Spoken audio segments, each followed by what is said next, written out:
Okay, are you gonna say we're going live? We are live, not going live. Oh, we're live? We are live. We are live, not going live. Oh, we're live? It's doing that thing again. Yeah, close out of it. No, our live stream, not Dr. Moore. He's killing me. You know.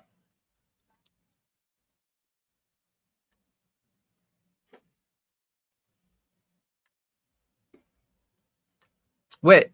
Hey, what's going on, Tony? What are you talking about? So I don't know if you know this, but I cannot remember names, like cannot. So if I saw faces, I probably know who that is. Do you know who that is?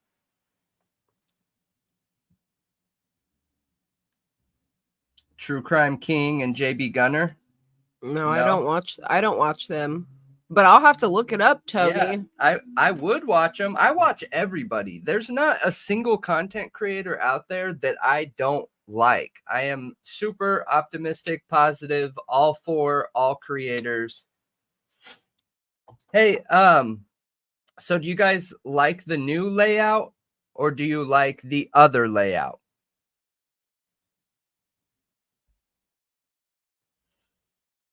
He's talking about the stream Yep. like layout right now.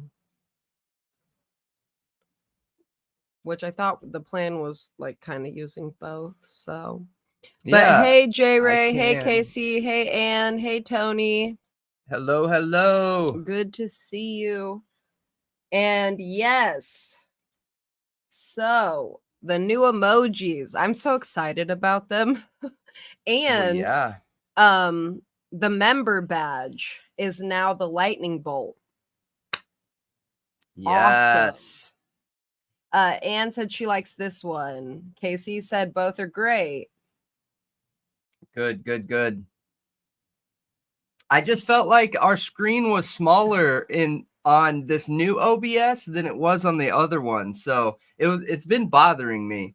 It just on this OBS, you literally have to like copy and paste and maneuver everything and build it before you even put it in the background. It's kind of frustrating.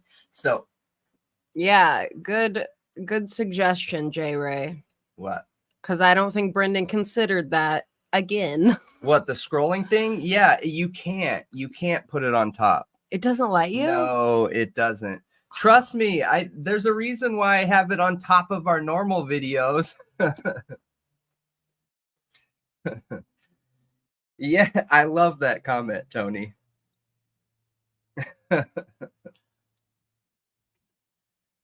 Smart man. I'm assuming you're a man. I guess Tony could go either way. Oh, wait. The comment isn't covering up the bar right now. Oh, it's not? No, it's just covering our faces. Oh, yeah. Hey, Juju.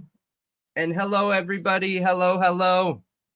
I hope you all got to watch that video because that's what I really wanted to dive into and talk about some of the questions. You know what's awesome is Annie went and investigated this before knowing that this video was coming out. So she had some knowledge on the topic and just understanding like how it was, the background with Dr. Moore. And tomorrow's video, you guys, we go even deeper into the specific crime itself and talking about the exact location, because that location, I don't feel, now that I'm watching that video back, I don't feel like I put enough emphasis onto the importance of that location. So that was owned by the assistant chief's brother-in-law,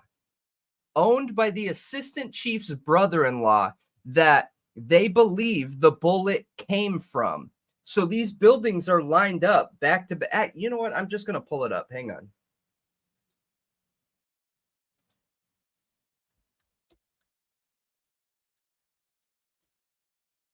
So you guys can see.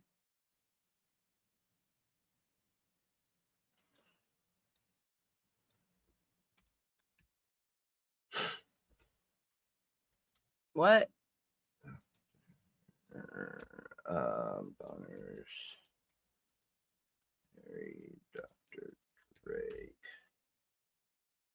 far north. That's what it is. Okay. And you pull up the Google Street View. Yeah, I will. I will. I just wanted to get the address here. Or can I get to it from here? Click on the map. Yeah. Yeah. Okay, and then what? Then where's the little man? Where?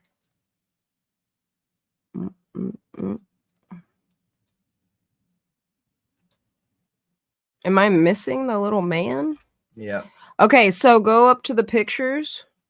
Okay. Go up. Scroll up. Now press on pictures. See if they have a 360. There. Street View and 360. Bam. Okay.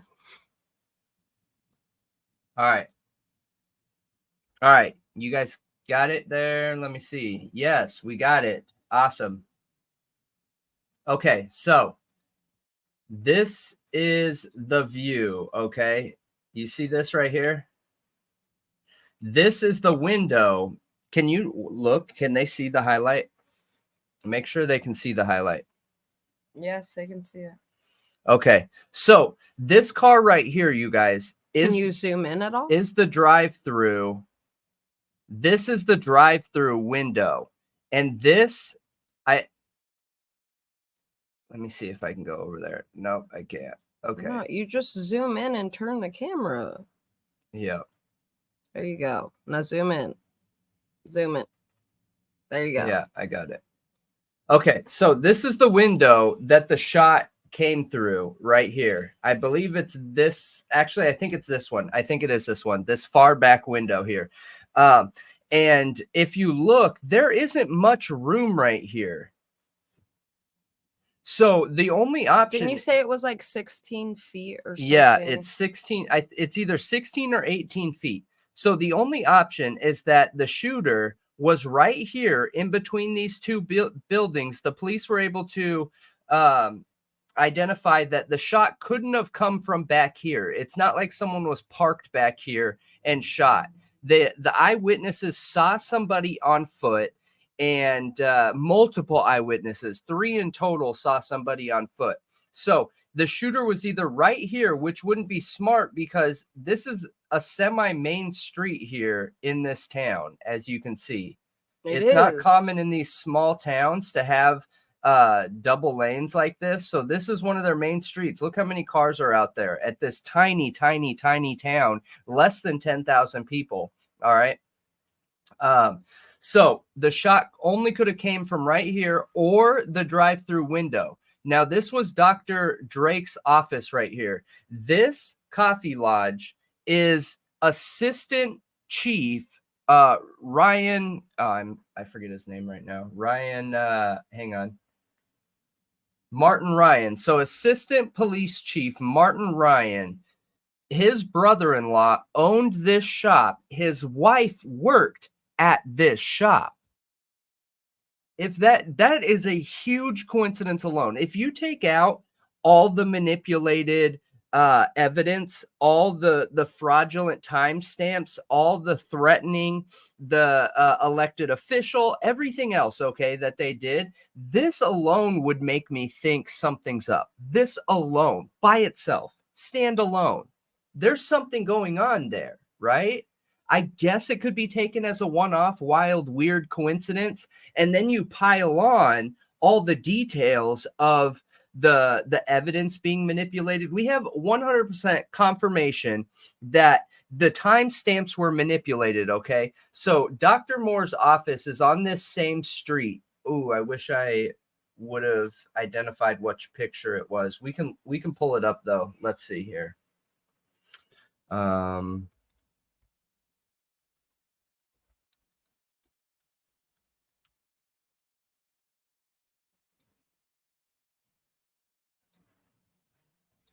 You're looking for his office? Right here, practice 6843.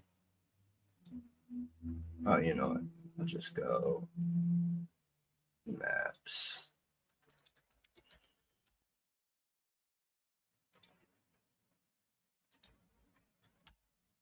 Yeah. Share this tab. Okay. And then where do I go again? Here? Yep. Okay. So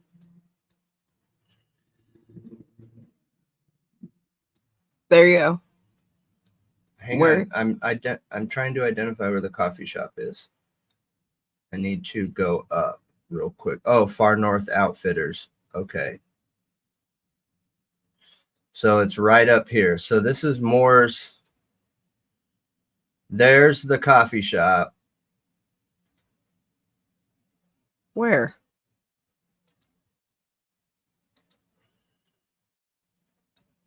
Bam. Okay. Right here. I went too far. So what is that? Like 3 clicks away? That's like, that's it? Or no, it's right up there. So like super close, super close. Okay. Okay. Look, you can see on this map here. Mm-hmm. Really close enough for them to be able to manipulate timestamps because Dr. Moore's truck was already in this area. So it ends up coming down to a situation. Do we feel like Dr. Moore was intentionally set up in this case? And this is just something I want you guys to think about as you think on this, chew on this case. We watch the next video tomorrow. Was Dr. Moore singled out? Or was it just that he was convenient in this situation to where they had a cover up? Now, one of the things that we talk about in tomorrow's video, just for brief, otherwise I would save it for tomorrow, is there some kind of life insurance on Dr. Drake that required somebody to be caught for his murder? Yeah. You know what I mean? Just to give an example of needing a patsy in this situation.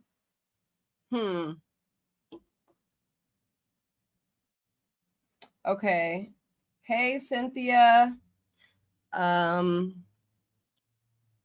Hello, Tony. Yeah. He said hello, pretty host, and that guy. Yeah, Cynthia, we are all about everybody's opinions and everything. You know that. You've been here with us for a while. Mm-hmm. I am all about talking about and looking into the lodge affiliation. The only reason why I keep just glossing over it is because I don't know enough to bring it up. I don't know enough details. I have not looked into it. I don't know anything about anything having to do with a lodge connection. I was just trying to theorize real life possible. Not that that's not real life possibility. I mean, the normal possibilities of outcomes in this situation. So in the next video, we go over the statistics around husband to wife crimes, wife to husband, boyfriend to girlfriend, girlfriend to boyfriend, and all things other. Okay. And most of the time, statistically, it ends up being one of those people. So statistics don't line up real well for Drake's wife in this situation. So I think the obvious connection is that one. Now, without knowing more on the lodge stuff, I'll definitely look into it. We do need a tinfoil hat emoji. Good call out. How did we not think of that?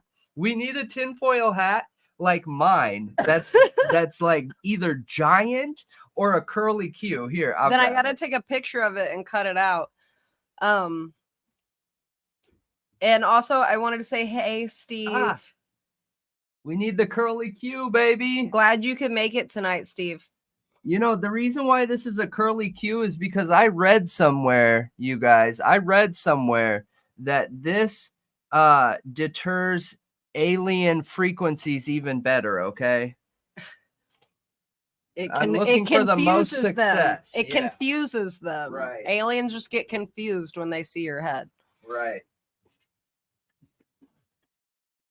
But yeah, star of the chat. Can I post them on here? No, I gotta. You have to type in the code. You have to type in the code. Oh, did that work? The star of the chat? Yeah, if you look. Oh, okay. Awesome. If you type in the codes, which we can write them down and have them so you could copy and paste them if you want to use them. Yeah. But you just write the code in there and it'll pop up in the chat. Okay. Okay. Well, that's awesome. That's awesome. So going back to the crime here. All right. So just the location alone makes me feel skeptical of police in this situation. I mean, am I far off here?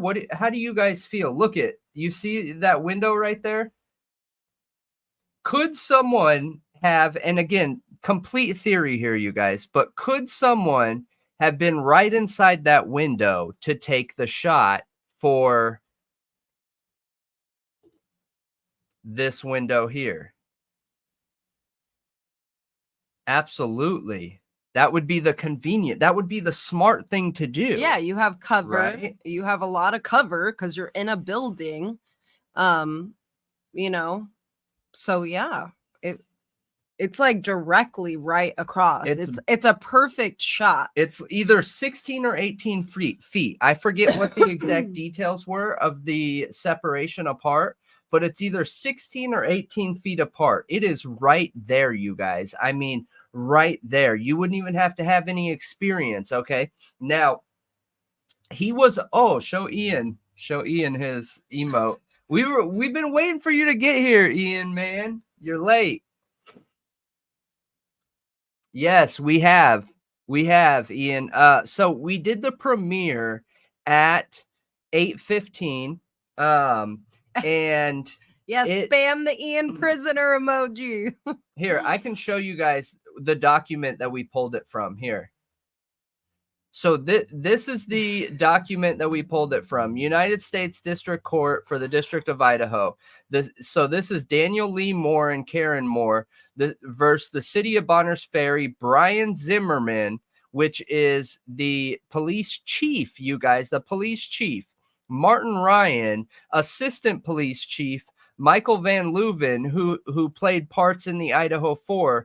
Gary Tolson, who played very important investigative leading parts in the Idaho4. And John and Jane Doe won what as agents? So these are like secret agents? No, they just don't play an important part in the story. They just happen to be present, but they aren't bringing a case against them. That's why it says John and Jane Doe. They are not being sued, but they are a part of this case. Okay. Yeah, they are not like CIA agents. That is, no. I'm not, I mean, clearly it said as part of the police department, but. Yeah. So,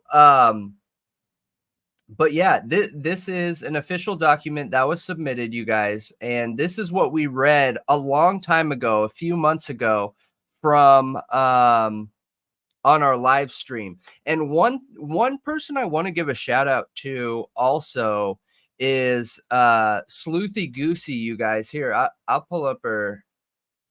This is who I originally got the story from, so I just want to be able to give her a shout out.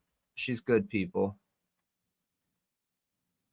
And this is right when right here. This is right when I was very first diving into the Idaho4. I just happened to come across one of her live streams that I was watching that was all local information. It was either talking to locals right around the Idaho4 area, or in this case, near the Idaho4 area. And I happened to come upon this story, and it was just wild, absolutely wild. So if you don't follow Sleuthy Goosey, she is awesome people, and you should. So, but yes, so these two officers, going back to what I was saying here, where are they?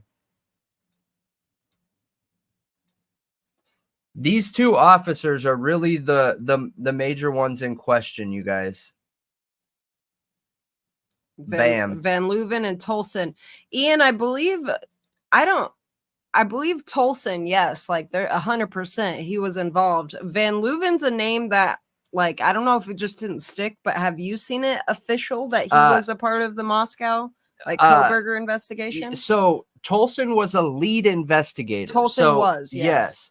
Van Leuven played certain parts in the Idaho4, but it's more of a background role. And that's theory. That's just based off of photographs and people's firsthand accounts of being there and or receiving calls from him and things like that. So I don't think Van Leuven is as important as Tolson is. Tolson made decisions on the direction that the case was going to go, made decisions on the investigation, made decisions on who the police wanted to talk to, who the police wanted to interview, what was important information, what wasn't important information, how crime scene evidence got handled, got submitted, got requested for FBI help. Like, this guy was a lead investigator, you guys. And this is why this is why the Dr. Moore case is so important, because we have a proven history. Okay. So Dr. Moore was unfortunately sent to jail for this, you guys. Got an attorney to, Gary Tolson got an attorney to fight his case, go back to court to get his statement, his admission of guilt thrown out because it was falsely gathered, fraudulently gathered. He asked for an attorney on 4 different times, confirmed 2 different times that were questionable. So 6 total times. They brought him into the office under false pretenses. They searched him in a way that was fraudulent as well. They told him that, hey, we're going to search you because we have to take you back into a secure area. Not that, hey, we're searching you because we are placing you under arrest and having and conducting an interrogation. Everything was done so fraudulent, you guys. It's honestly a terrifying story. I can't believe that Dr. Moore was able to get out. And the worst part about it, you guys, I think this is the worst, is for whatever reason, I have no idea the why behind these police officers doing this. I have no idea. Dr. Moore had been in the community for over 20 years. They raised their kids in the community. Ryan, the assistant attorney or the assistant chief's children, played with and grew up and was in sports with Dr. Moore's kids. So the reasoning why they did this, I can't figure it out, other than maybe the wife being in some kind of relationship with one of them, because Drake had all kinds of issues going on, which we cover in tomorrow's video, but not real faithful, money issues due to his unfaithfulness, drinking problems, so on and so forth. You know, he was really spiraling downhill, and I don't want to cast a negative light on Dr. Drake. So tomorrow I read from this document, from this court document, so that it doesn't seem like I'm casting a negative light on Dr. Drake. I'm letting him cast that light on himself. You know what I mean? So I'm going to go to the restroom real quick. Give your opinion. Thank you, Annie. Everybody make sure you hit the like button and make sure you're on live chat or all messages, not top chat, or else you will not see everything. I wanted to say hi to Sentimental Bogan. I'll just call you Bogan. Hi. Hope you're doing well tonight. Brendan was really on a rant there, wasn't he? He was going off.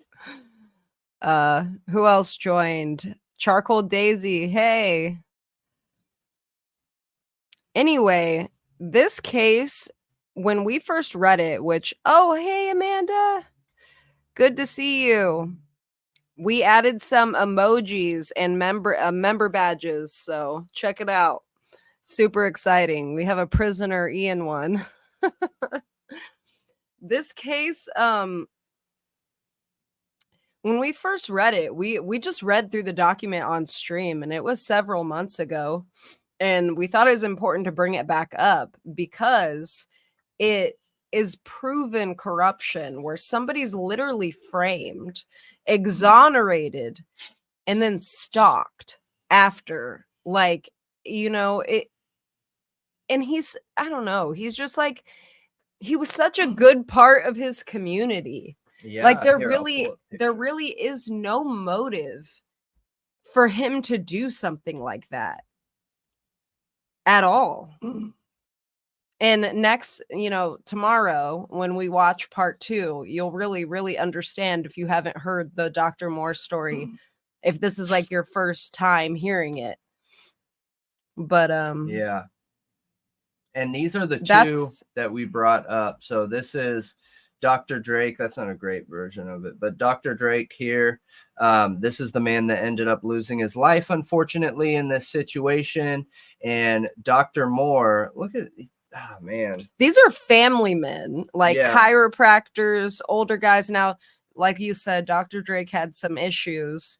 What human doesn't, though, at the same time? Yeah, but those issues, I think, make it more likely for him to have been killed because of things he was dabbling in than being competition for another chiropractor in town. I agree. It's so stupid. I agree with you. I agree 100%.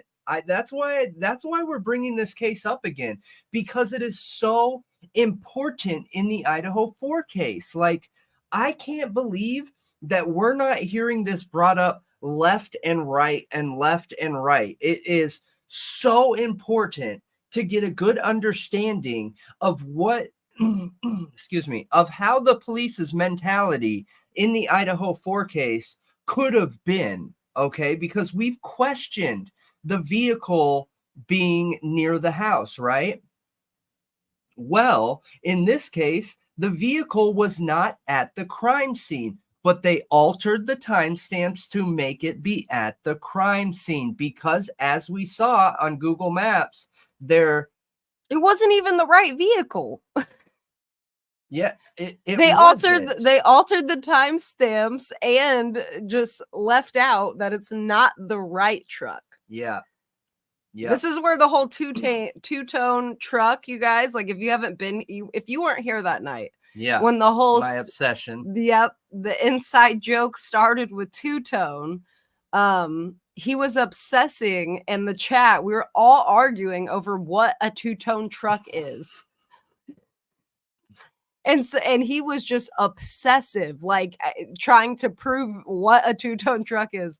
So now when he's having his ADHD moment where he's obsessing over something and you guys need to yell at him to stop, you're going to spam the two-tone truck. Yes. Yes. Okay. Well, we had a vote and some people picked banana. And some people, like, I don't know why. That was supposed to be like a safe word, was banana. Yeah. So there's a banana and a two-tone truck. But here, so this is more than likely what the vehicle looked like, because it was a newer two-tone truck, okay? Well, this is a newer two-tone truck. So I assume this is what the actual vehicle at the crime scene looked like. And just understand, this is assumption here. I personally haven't been able to find a court verified legal document of it. Now, this here is what Dr. Moore drove. A white Toyota Tundra. As you can see, like, dude, the only thing they have in common is that the main color is white. So if I could pull some major similarities, okay, with the issues that we have in the evidence in the Kohberger case, and the proven corruption in Dr. Moore's case, it's the witness intimidation or tampering, which we just recently saw. It is them focusing on a vehicle in security cameras. Like, that was the big timestamp manipulation. That was the big deal in the Dr. Moore case, was that his truck was there. Wasn't his truck. The timestamps were altered. And now we're seeing them fixate on Kohberger's car being there. Yep. And you know what's interesting too? So those are two big things, like proven corruption, and these are like big things in the Kohberger case. And Kohberger came out and everyone called him crazy for doing this, but I have always wondered if there's a reason why he did this, okay? He came out and said, look, I was just out driving around. This threw everyone for a loop. Everyone was up in arms. Even people that believed, emotionally bought in and believed in Kohberger's innocence, looked at that statement and was like, oh my gosh, I cannot believe he said that. But if he's telling the truth, what that could be evidence, okay? So let's just pretend that the same tactics used in Dr.Moore were used in the Idaho 4 because you have the same lead investigator in them, right? And they took Brian Kohberger driving around in multiple nights, because that's what he came out and said that he did pretty often, and they changed the timestamps. The pictures or the videos that we're seeing might not even be real. Okay. And I think that the defense would be onto this, or Ann Taylor would be onto this. I think that's the reason we see Ann Taylor asking for the training records and background records of the police officers. There's a reason for that. And if I had to guess, they are about Tolson, Van Leuven, or another party that worked really close to him. Yep. Agreed. So when I was talking about the two-tone, J. Ray said, to be fair, I was arguing with him just as hard, kind of enabling him. And yes, I you know what? When you said good day, guys, and you put a kangaroo, Joey, I said, hey, Bogan. Like that's what I said, hey, Bogan, because I was like, I think that might be Joey, but I don't want to say Joey in case it's not Joey. Yeah. So I was just being on the safe side, but I saw, Casey, that you corrected me. So Casey, you're a twin. Amanda's a twin. Whoa. I don't know any twins in real life at all. That's incredible. Actually, have I ever known a twin in my life? Twins are so interesting. They are. Because of that theory that I always talk about with the antenna that we have in our brains, and that science experiment that I talked about last stream. I think that there's something very special with twins that nobody else gets to experience because of that. So, but where was that corner club question? I'm right here. Here, put that on the screen. What exactly are you talking about? What was going on next to Joey? Yeah, the corner club that night, in reference to what? Okay.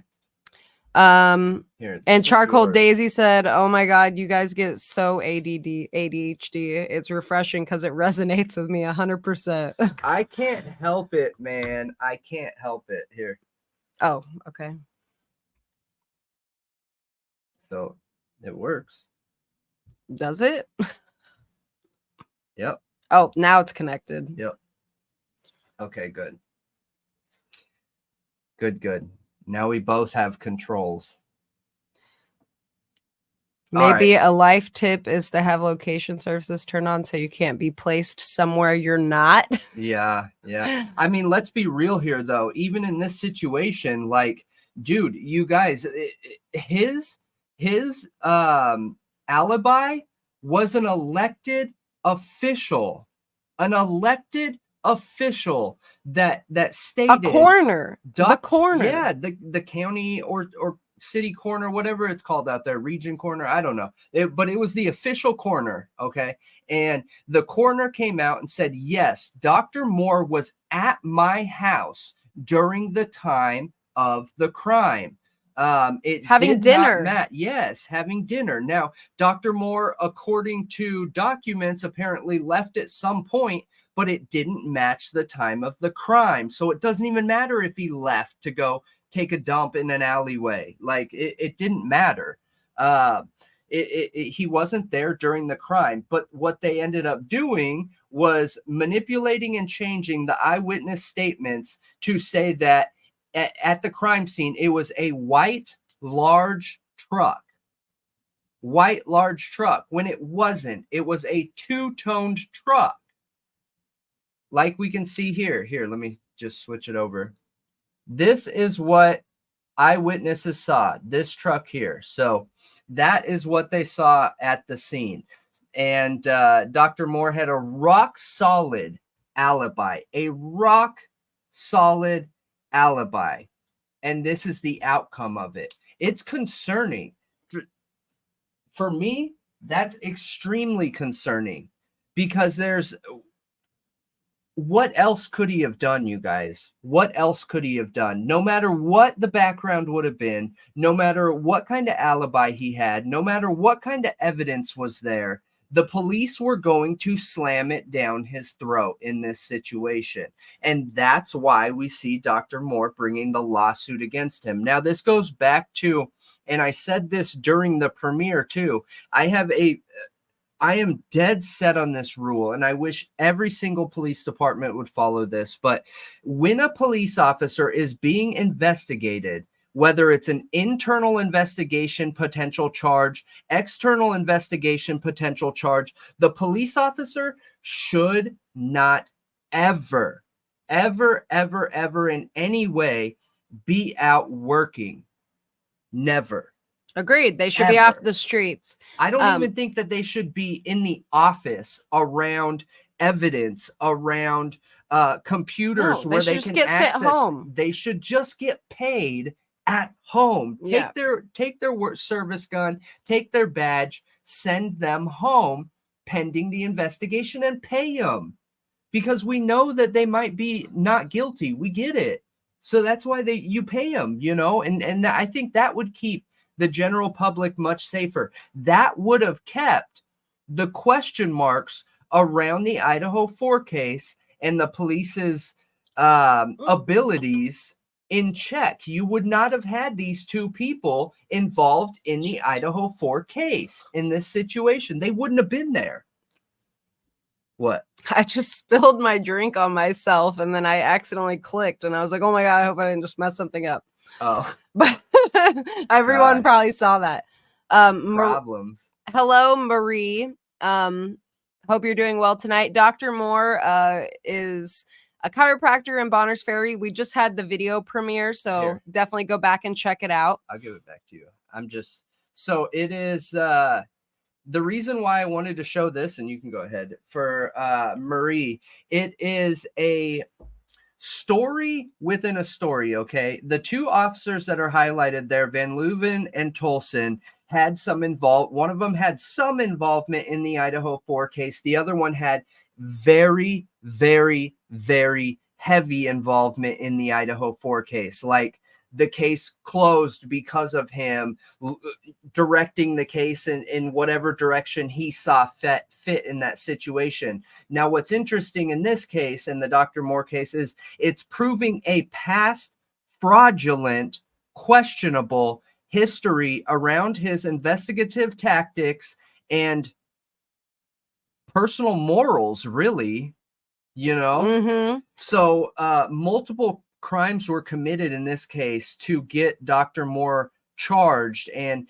convicted with no evidence except for manipulated evidence to get the charge approved to convict him.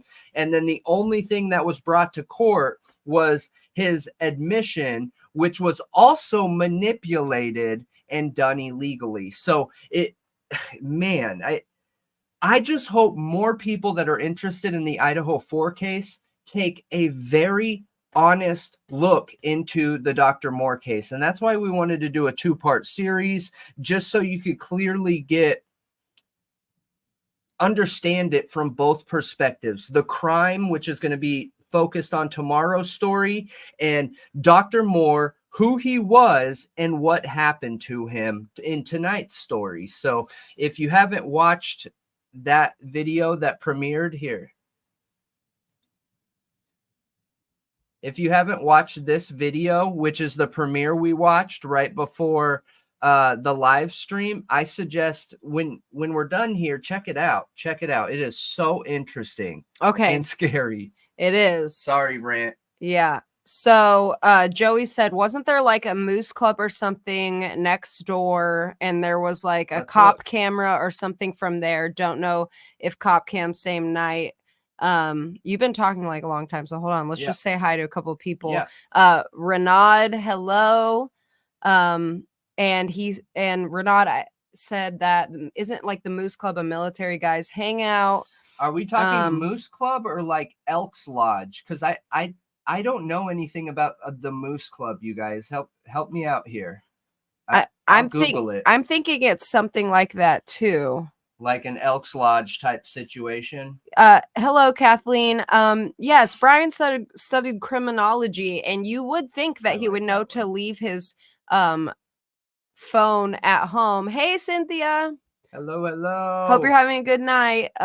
So yeah, you would think he would know that, but in the same respect, like I think people can be forgetful sometimes. That's a good comment too, because I just want to be clear. The reason why I want to highlight what Steve Shadow is I'll give it right back to you. Is that we aren't trying to advocate for Brian's innocence in this story, but what we are trying to figure out is that there's major holes in the cases in the Idaho 4 case. I don't care if Brian's guilty, and I hope he's guilty, but in order to convict him in a fair trial and bring the killer to justice, we got to be able to do it honest and open. And if the tactics that have been used in the Dr. Moore case are also being used in the Idaho 4 case, we got problems. Yeah. So what I was saying is I think people can be like forgetful. So like, even though he's super smart and he may know a lot about maybe say getting away with a crime, somebody on, if it's you, you know who you are, you shouted out a case that it was two guys that were like university students. I wrote it down somewhere. I'll have to look it up later. I did want to cover it on the podcast, who wanted to commit the perfect murder crime and get away with it. But they made the dumbest mistakes, even though they were like geniuses, like just the dumbest mistakes. Aspects. I'm telling you, people don't take into account the emotional aspects. Like Gray Hughes, love Gray Hughes stuff, but like that video, you know, the one that shows that it can be done in 7 minutes, doesn't take into account the emotional aspects of the situation. What's going to happen when you're in there? The adrenaline, the anxiety, the fear, the stress, the overwhelming whatever that is. I don't know. I'm not a sociopath and I've never committed a mass murder, but you know, we can't ignore those things that could alter it. I mean, Renaud, the crime scene was super bloody. I don't think they cleaned the house, unless you mean trying to get DNA off of anything they touched, but you just wear gloves. You wear gloves, or you know. The shoe print. I mean, I get the shoe print, I guess, but that would make sense, I guess. But the 8 hours is a really long time to wipe up some shoe prints. Yeah. So I don't know. I don't think the house was cleaned unless I feel like the shoe print, it makes me wonder, because there were kids in there that day. Did one of them like step in blood or something and then be like, oh crap, and then clean it up? I've wondered that too, because remember when the 911 call happened, we have confirmation of like 8 to 10 people in the house. Did one of them step in it and was like, oh my gosh, I got to get that up. You know what I mean? I think that's a real possibility with college students, but understanding that's not for sure what it is. It could obviously be the killers too, you know. Absolutely. Yes, Ian, this comment, making sure that the state turns over all the discovery, and that's what I think Ann Taylor was trying to do with requesting the training records. Is point that out. I do think she was trying to do that. I agree. And it looks like we have quite a few new people in here, which is awesome. We got quite a few people in here.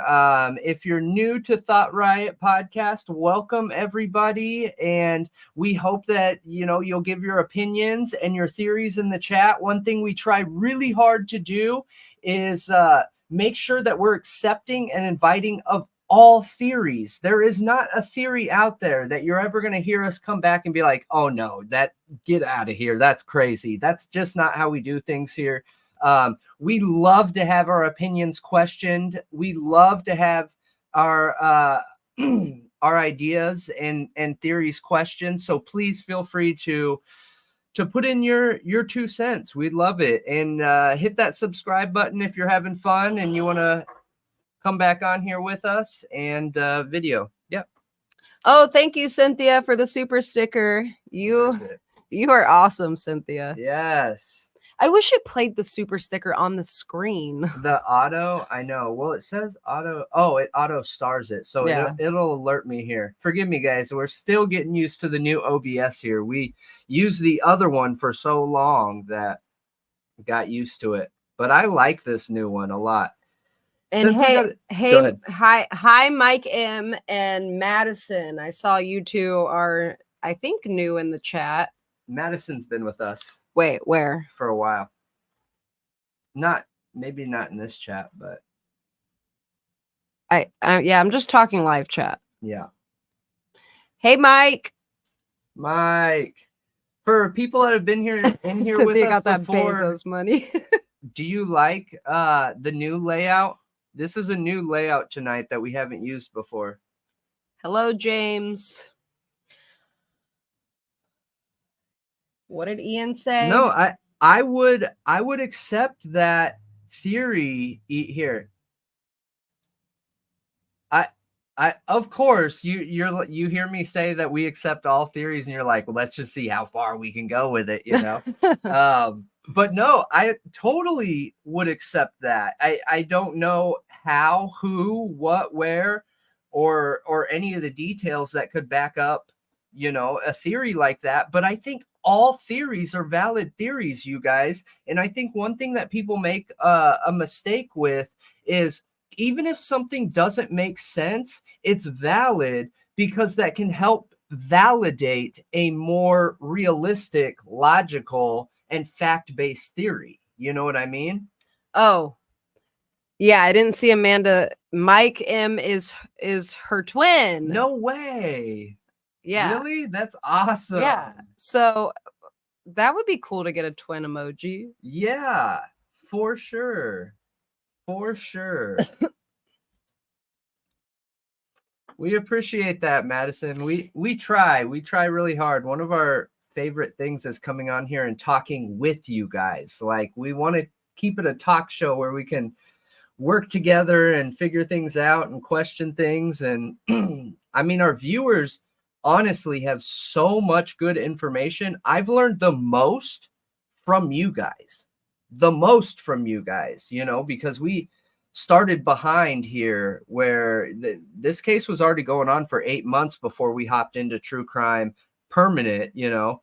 And there was a lot we got to catch up on, a ton we got to catch up on. So you guys have been awesome with that.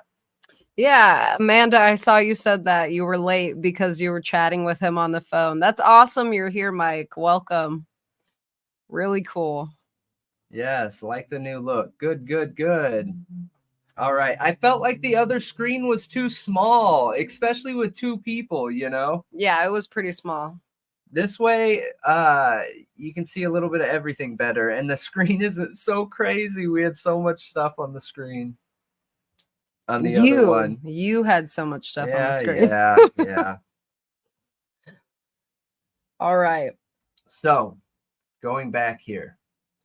Where is my document? There we go. All right.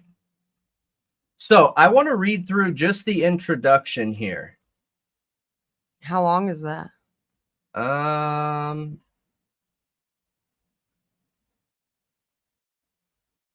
Gosh, kind of long, I guess. So what? Complaint and jury demands. Hang on, maybe I missed something here. Oh yeah, complaint and jury demand. Okay, no, that's just the footer. Yeah. Okay, so we'll just read a couple pages of it because this gives the view of the situation from the Moores. And that's not something that we covered on part 1. On part 1, it was really filled with our perception of this. You know what I mean? So this is something that we could offer on here that isn't going to be on either video. So, okay. Introduction. Plaintiff Dr. Daniel Moore has since August 27, 2020, lived the unimaginable nightmare of having been wrongfully arrested and charged with second-degree murder and suffering the disgrace and degradation of having to provide a false confession to a crime he did not commit. The false confession was extracted by law enforcement in violation of clearly established law that requires police seize all questioning of a suspect in custody when the suspect requests counsel. And that's what we were talking about. So there are 4 confirmed, rock solid, concrete times that Dr. Moore asked for a lawyer, you guys. There are 2 more questionable times on top of that, but 4 concrete. So the false confession was extracted by the overreaching and abusive tactics employed by law enforcement that coerced the false statement in violation of Dr. Moore's due process rights. After extracting the false confession, law enforcement broadcast their apprehension of a confessed killer and charged Dr. Moore with second-degree murder. And I just want to be clear on this topic too.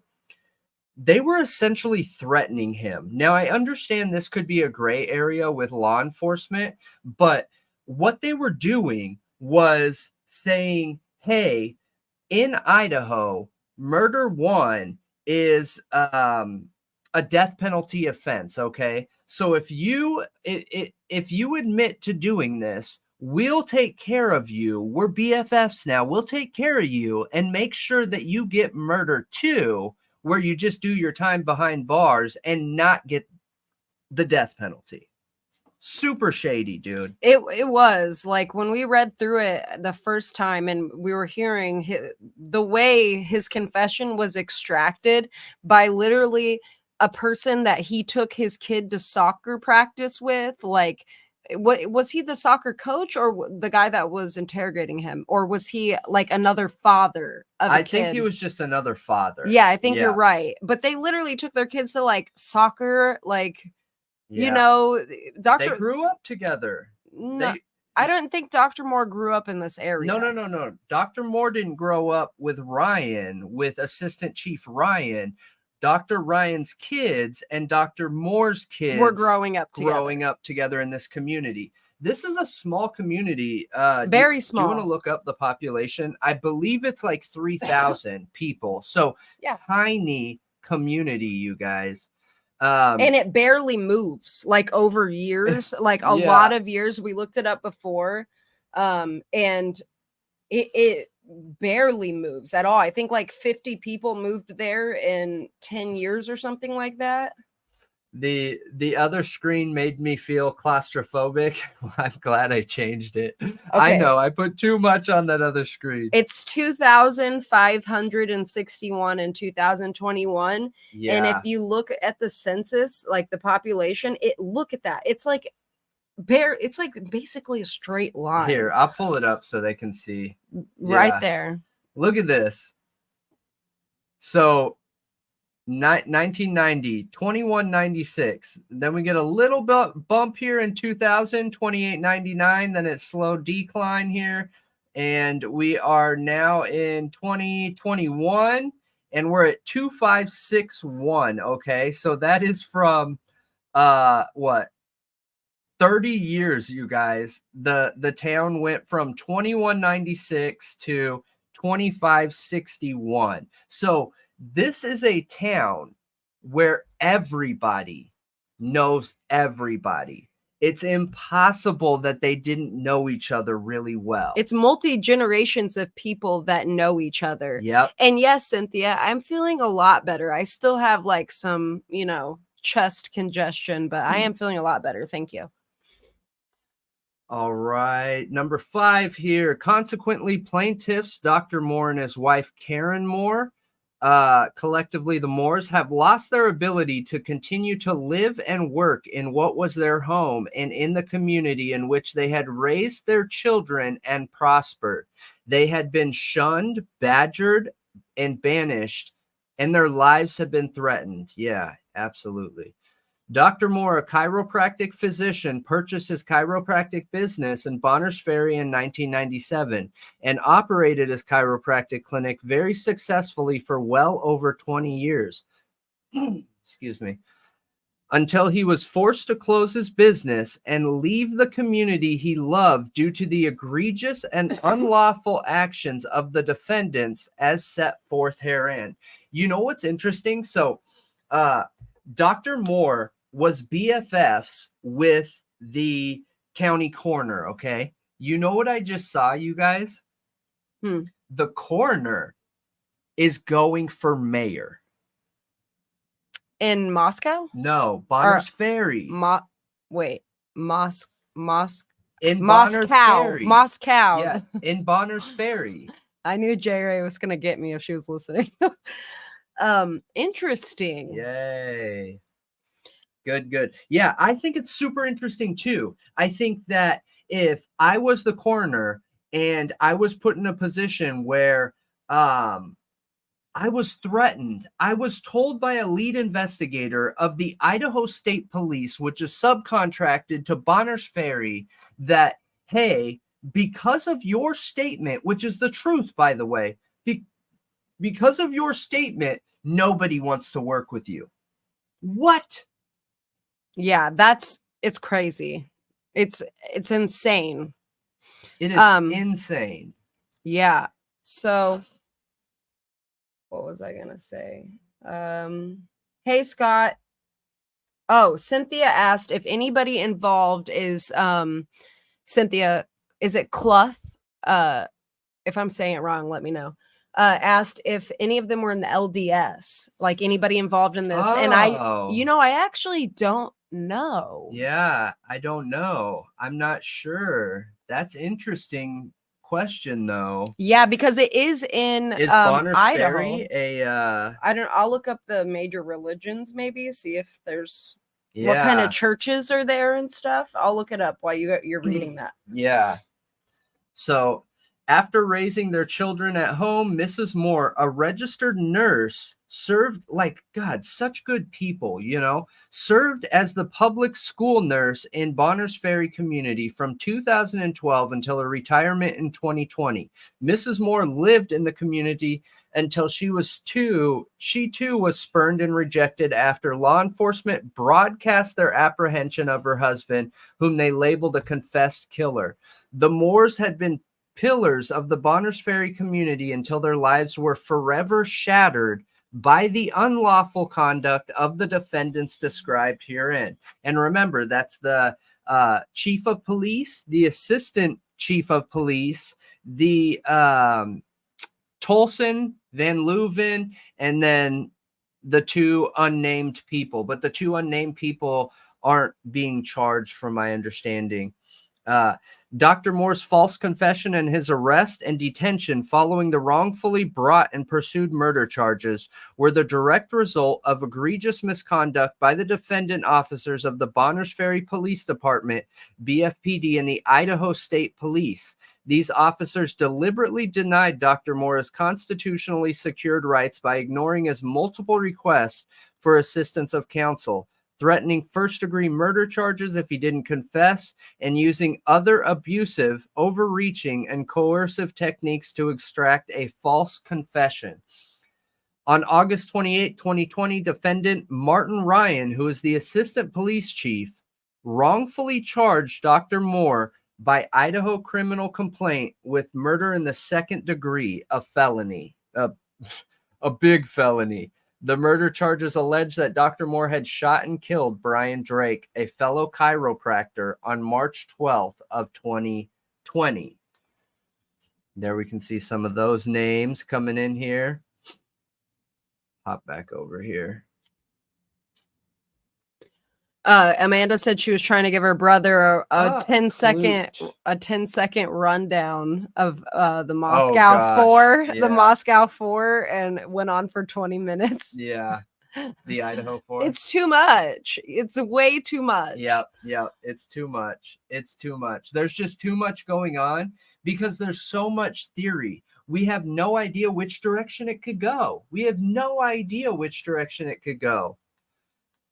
I do think it's really interesting, though, seeing Gonsalves, Steve, fighting for public cameras in the courtroom And that's what I've been hoping for this whole time, that no matter what side of the fence you're on, whether you believe that Bryan Kohberger is the guy, don't believe he's the guy, or being led by the evidence, the only way to know is clear, transparent case in the courtroom, you know? Okay, so Hey, Bill.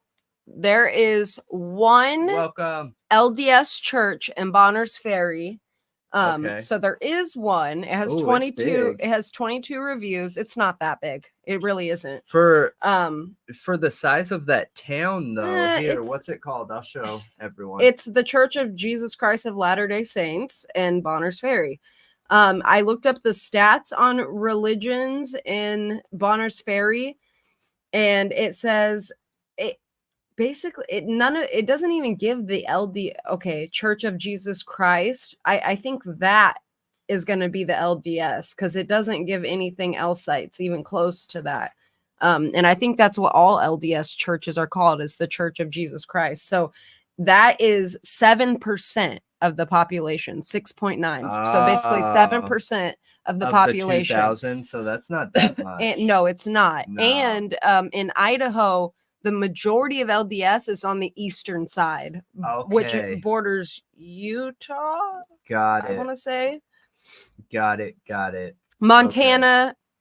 Okay. I think the northern part, which is between Montana and Washington, I don't think it has a ton of LDS. It's mostly like southern, eastern. These are the next closest locations too, so this is helpful. It looks like Troy, Montana, Sandpoint, Idaho, and Creston. What is that? British Columbia? Yeah. So Utah's at the bottom, Wyoming's on the side, and I think right there at the bottom eastern side is where most of the LDS is in Idaho. So I don't know, but it's not a huge population of LDS there, so maybe not, but I don't know. Oh, Mike, this is your first time hearing about this. Yeah, that's Amanda's twin. Oh. I was getting the mics mixed up. Sorry. Mike Applegate. Yep. Mike Applegate, I think, actually doesn't know a ton about Dr. Moore from what he was saying earlier. Okay. He was asking, like, I think he was asking, like, why are we talking about this? Like, what's the connection? Yeah. And it's not the same police department, or maybe it was the other Mike. Now I'm getting the mics mixed up. Hey, Sneaky. Welcome. But just to explain, there are 2 police officers that worked on the Dr. Moore case, where he was essentially framed and convicted for a murder he didn't commit, that also were very involved in the Kohberger Moscow 4 investigation. Yep. Like involved in a way where the case wouldn't have gone the way it would have gone without their involvement. So they were a lead detective on both cases. So and they were involved in manipulating evidence, literally falsifying timestamps, confirmed. They were involved in getting a false confession, doing everything illegal, pretending like they weren't arresting this guy, but were arresting him. They searched him for the arrest, but told him that, hey, we aren't arresting you. We're just searching you because we're going to take you to a secure area, just so we can talk, because we're BFFs, bro, set him all the way up, got him in there, and then started threatening his life by saying, look, we have way more than enough evidence to convict you with murder 1, which is a death penalty. So if you just admit to the murder, then we'll give you murder 2 and not kill you. Like, bro, what? Yeah, acting like they already had everything they needed. So, like, we're helping you out. Yes, Dr. Moore is released. Yes, he was exonerated, and now he is filing a lawsuit, which is where we got this incredible document that documents everything that happened in this investigation and conviction. Yes. So he's filing a lawsuit because he was stalked after by police, you guys. Stalked at his business, his clinic, because he's a chiropractor, and they were literally scaring away business because they were stalking him. Yep. and sitting outside. Yep. So Mike, yes, I know that LDS is a sect, like it's like a, what do you call it? I can't even think now. Oh, it's that's a version. interesting. It's a version of Christianity with a like another added prophet. Maybe I didn't explain that super well, but it gives like all of the religions, and they're separating like Baptist, Catholic, Lutheran, and I was trying to find like LDS or Mormon, but they don't name it that. They just name it Church of Jesus Christ on this list of percentages is what they're naming the LDS. Yeah. Yeah, and I agree. I think that's super interesting. Cops fail upwards like trust fund babies. Yeah, I think that ties directly into the blue blood issue we have right now in the U.S., you know, because of what our law enforcement has done, unfortunately, over the last 30 and 40 years, the public doesn't trust them. And that lack of trust in the public is just a never-ending circle, you know, because the public doesn't trust them. They don't feel respected. So then they get tighter trauma bonding with their brothers in blue, and it builds a stronger and stronger and stronger bond. So if these guys ever get in trouble, they lean on their brothers in blue. Even if you have an honest cop, we've seen them do really manipulative, shady tactics. Now, I want to be very clear because I am super pro law enforcement, you guys. I try my absolute hardest to always side with law enforcement and the justice system. Like, I mean, in giving them the benefit of the doubt. Because I feel like in those positions where they're public servants, they at least deserve that much. Now, it doesn't mean that they don't deserve to be judged harshly, because I think when you're in a public servant position, you should be judged harshly in those situations. But all right. Hey, Joanne. Hey. Hope you're doing well tonight. Scott, that's an interesting thing to talk about, actually, is if Kohberger could get a good jury in Moscow. You know, see, I'm conflicted with that because I almost feel like it's impossible for him to get a good jury anywhere. Like anywhere. We can't deny everyone is connected by the internet now. Yep. Everybody knows everything. Yeah. Especially when it comes to a case this big. So I don't know. And they're in town. I know that from what people have said that live around there, a lot of people in that town think he's innocent. Hey, Robin. So maybe it's the best place. Like, I really don't know. Yeah. Hey, Robin. Welcome. Religion will always get you into arguments and fights. See, I don't even go there, James. I don't even go there with religion. I don't believe, and that's okay. Oh, that needs to be one of and our I'm not going to argue it. Who was that? Was that Amanda who came up with, what was that statement about spiritual promiscuous? Wait. No. It was no. If you guys remember, shout it out because that was hilarious. It was super funny. Theologically promiscuous. That's what it was, I think. Theologically promiscuous. So, like, I don't know if it was that word. We're accepting of all. I am accepting of all religions and all faiths, James. So am I, but I just don't believe personally. Yeah. No. By saying I'm accepting of them, I wasn't meaning you weren't. I just can only claim, like, spiritual is a really personal thing, or your religion is a very personal thing. So I think it's important to be able to identify like how you feel about it personally. But I think all religion and spirituality is important, and at least will be accepted here. You know, I don't think there's a right and a wrong. I think that right and wrong is opinion, you know, honestly. Yeah. Satanists, I mean, if that's your thing, that's not my thing. So like, I'll respect you as a person. I think that's important to respect anybody regardless of their beliefs, you know. It doesn't bother me. That's just someone's personal decision. Yeah, you know? It was theological slut. Oh, okay. It was much more offensive than promiscuous. Okay. But that's okay. I love it. It's my favorite. Okay, so the murder charges were brought after Ryan, remember Ryan, the assistant chief, with the consent and encouragement of ISP detectives Van Leuven and Tolson. Those are the important names there, ladies and gents. Van Leuven and Tolson in particular unlawfully extracted a false confession from Dr. Moore during a custodial interrogation of him on August 27, 2020. The false confession followed a lengthy custodial interrogation in which Dr. Moore requested counsel no less than 4 separate times. But counsel, or an opportunity to call counsel, was not supplied. They literally took his phone from him because it was an arrest, but not an arrest. They were pretending to Dr. Moore that it wasn't. The false confession followed the threat that Dr. Moore would be charged with first-degree murder, a crime carrying the death penalty in Idaho, if Dr. Moore did not abandon his request for counsel and adopt the narrative the officers fed him during their interrogation about how Drake was ended. The false confession followed Ryan's use of other highly coercive interrogation techniques designed to overbear Dr. Moore's will and force his false confession.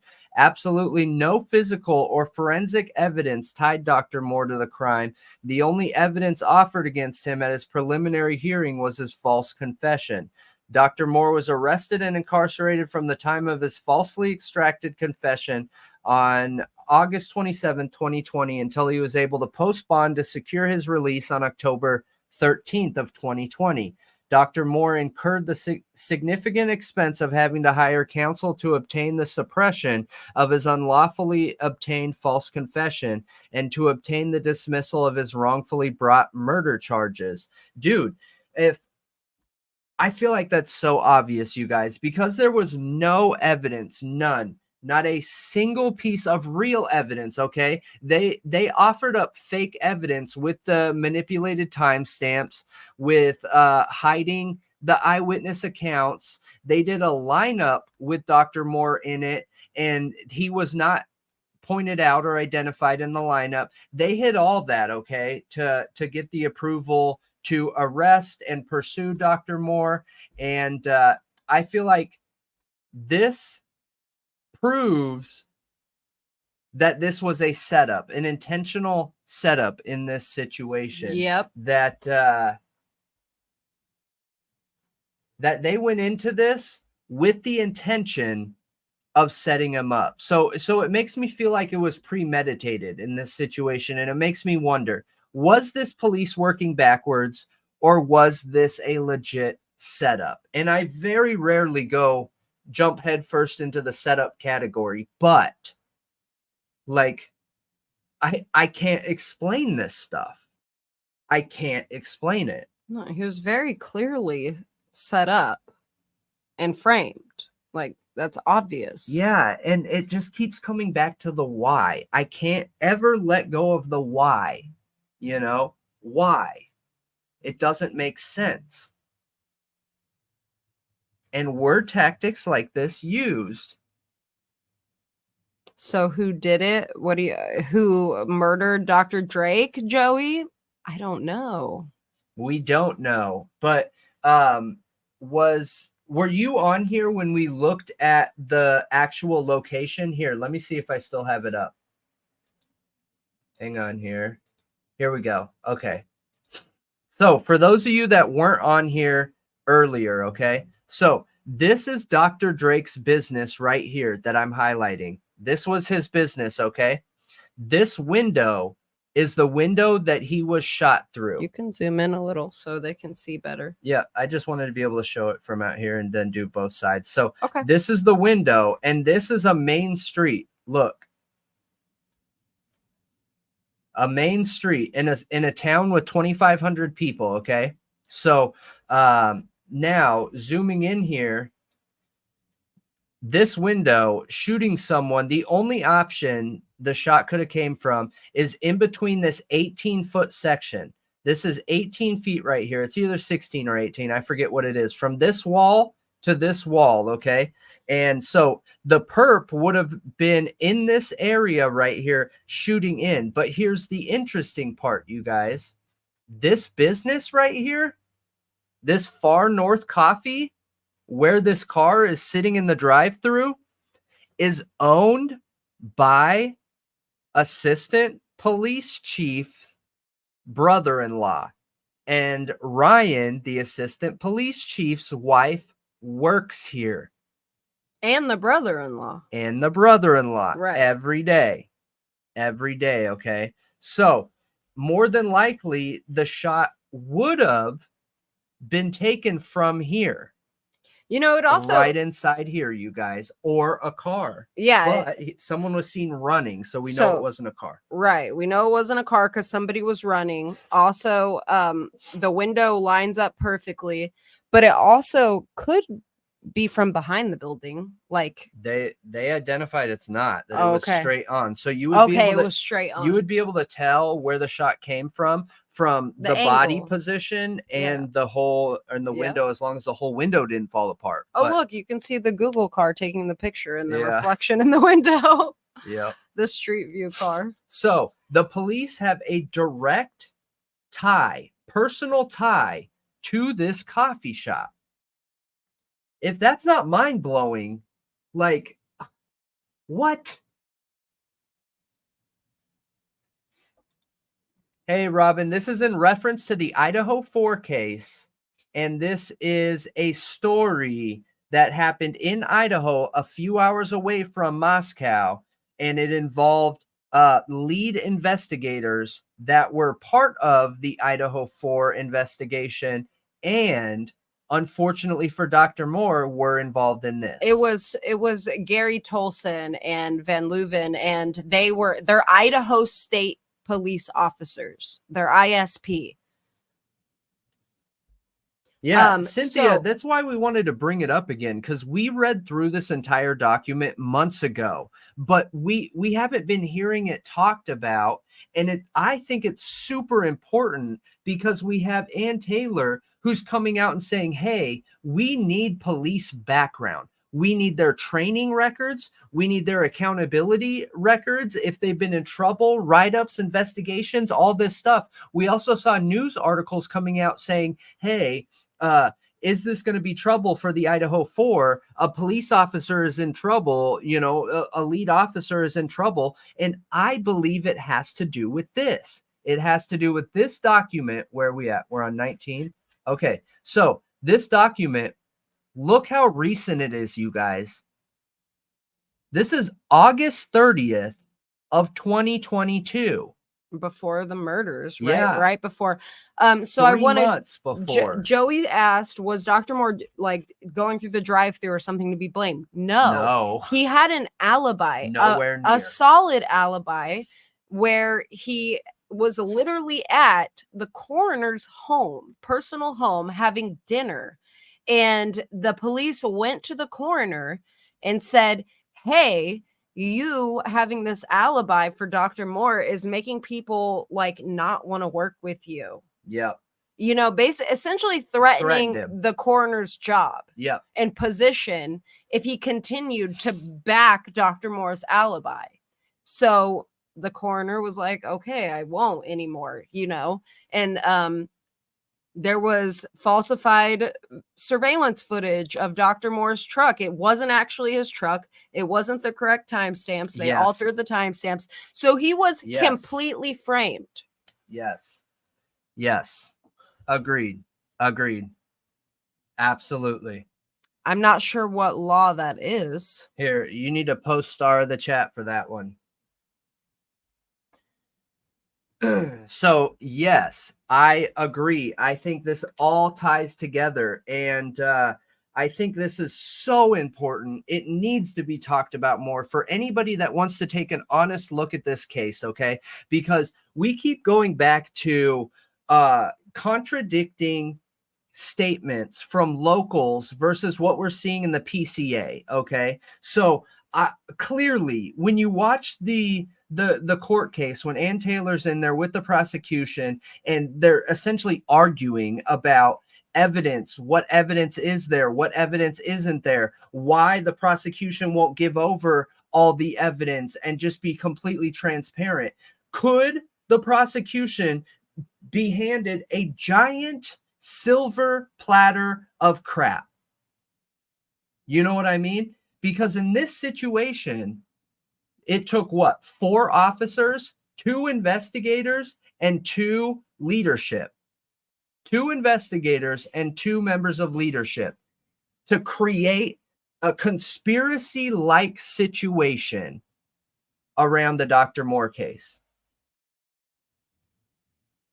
No, you shouldn't shut up, Cynthia. We love your opinions.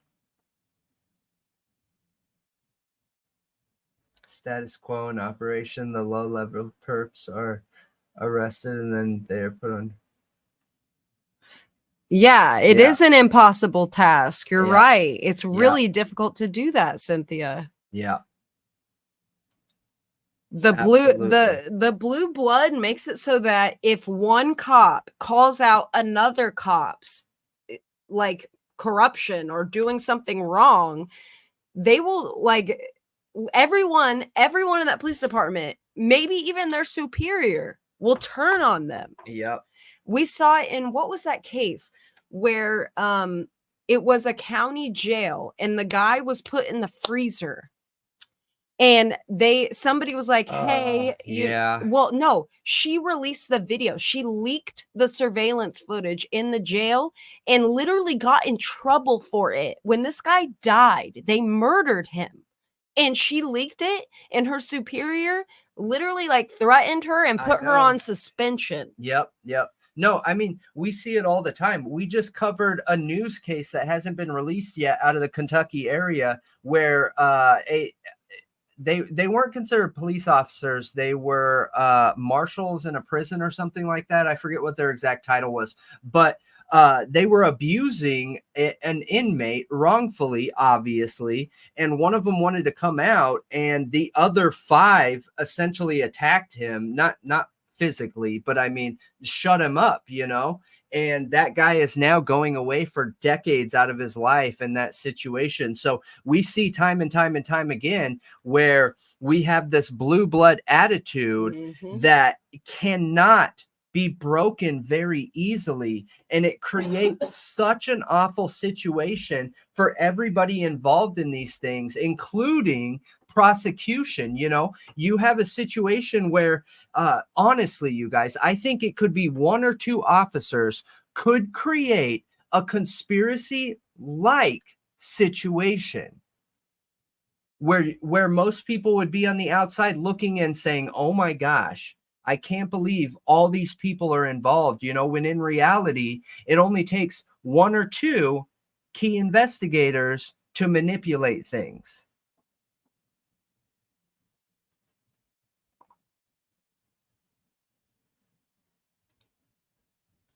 If the prosecution had Brian bang the rights, many think hand over what Anna's asked for, and why are they so bothered about an alibi? Because they don't. Yeah. No, I agree with you. And I think people, I do see the opinion of the general public starting to sway here. People that believe Kohberger is guilty is now asking questions. Did the police do a good enough job? And everyone's allowed to be here at Thought Riot. We respect and appreciate people that believe he's guilty. We respect and appreciate people that believe he's innocent. We respect and appreciate people who don't know, you know? But yes, I think all parties are asking why. And I've suggested to people before. So one of the biggest identifiers to a faulty case is a character assassination. And Brian Kohberger's character assassination, when this all started, when he was originally arrested, was so thorough and so good. It's one of the craziest character assassinations I've ever seen in my life, to the point where we have experts talking about cannibalism.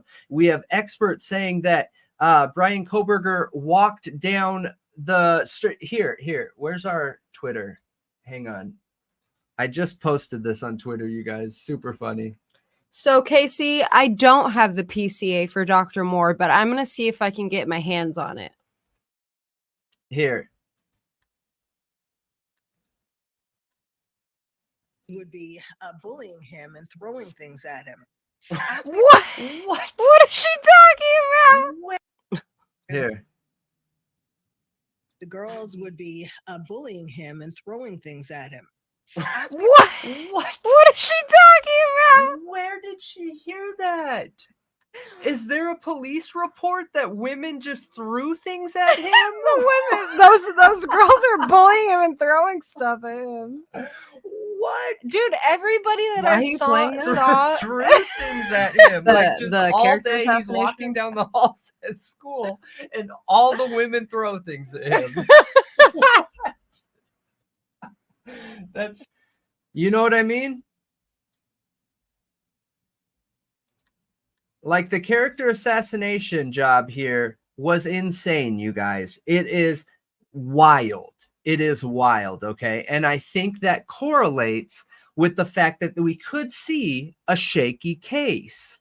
It almost does every time. You look at the Y&W Melly case, big time character assassination, not on the level of the Idaho 4, but there was some character assassination. I don't think they have a great case. I think they have an okay case. I think there's some questionable evidence there that looks bad on Y&W, but I think there was a mistrial for a reason, you know? So yeah, I think this is super interesting. And you know what's funny too with the Dr. Moore case, you guys? So when Brian Koberger got arrested, we were not covering true crime at that time. We didn't even have a podcast at that time. We only started covering true crime about 4 months ago. But so we're catching up. We were covering it, just like one story a week. We weren't like diving into it his like arrest, this. though. We didn't actually get serious about our stories until like January, February, or something like that. But yeah. Anyways, so we didn't have a good perception of that character assassination from back then. We're just trying to play catch up now. And I mean, it's good. It's good. They character assassinated the heck out of him. Yeah. So Dr. Moore's court records have, that's what I was going to say. Dr. Moore's PCA and like court records, they're not on the iCourt portal anymore. So I'll have to do like a records request, and who knows if they'll give them to me, but we'll see. I think they have to. Yeah, they're supposed it's to. Over. But the thing is that it'll be delayed.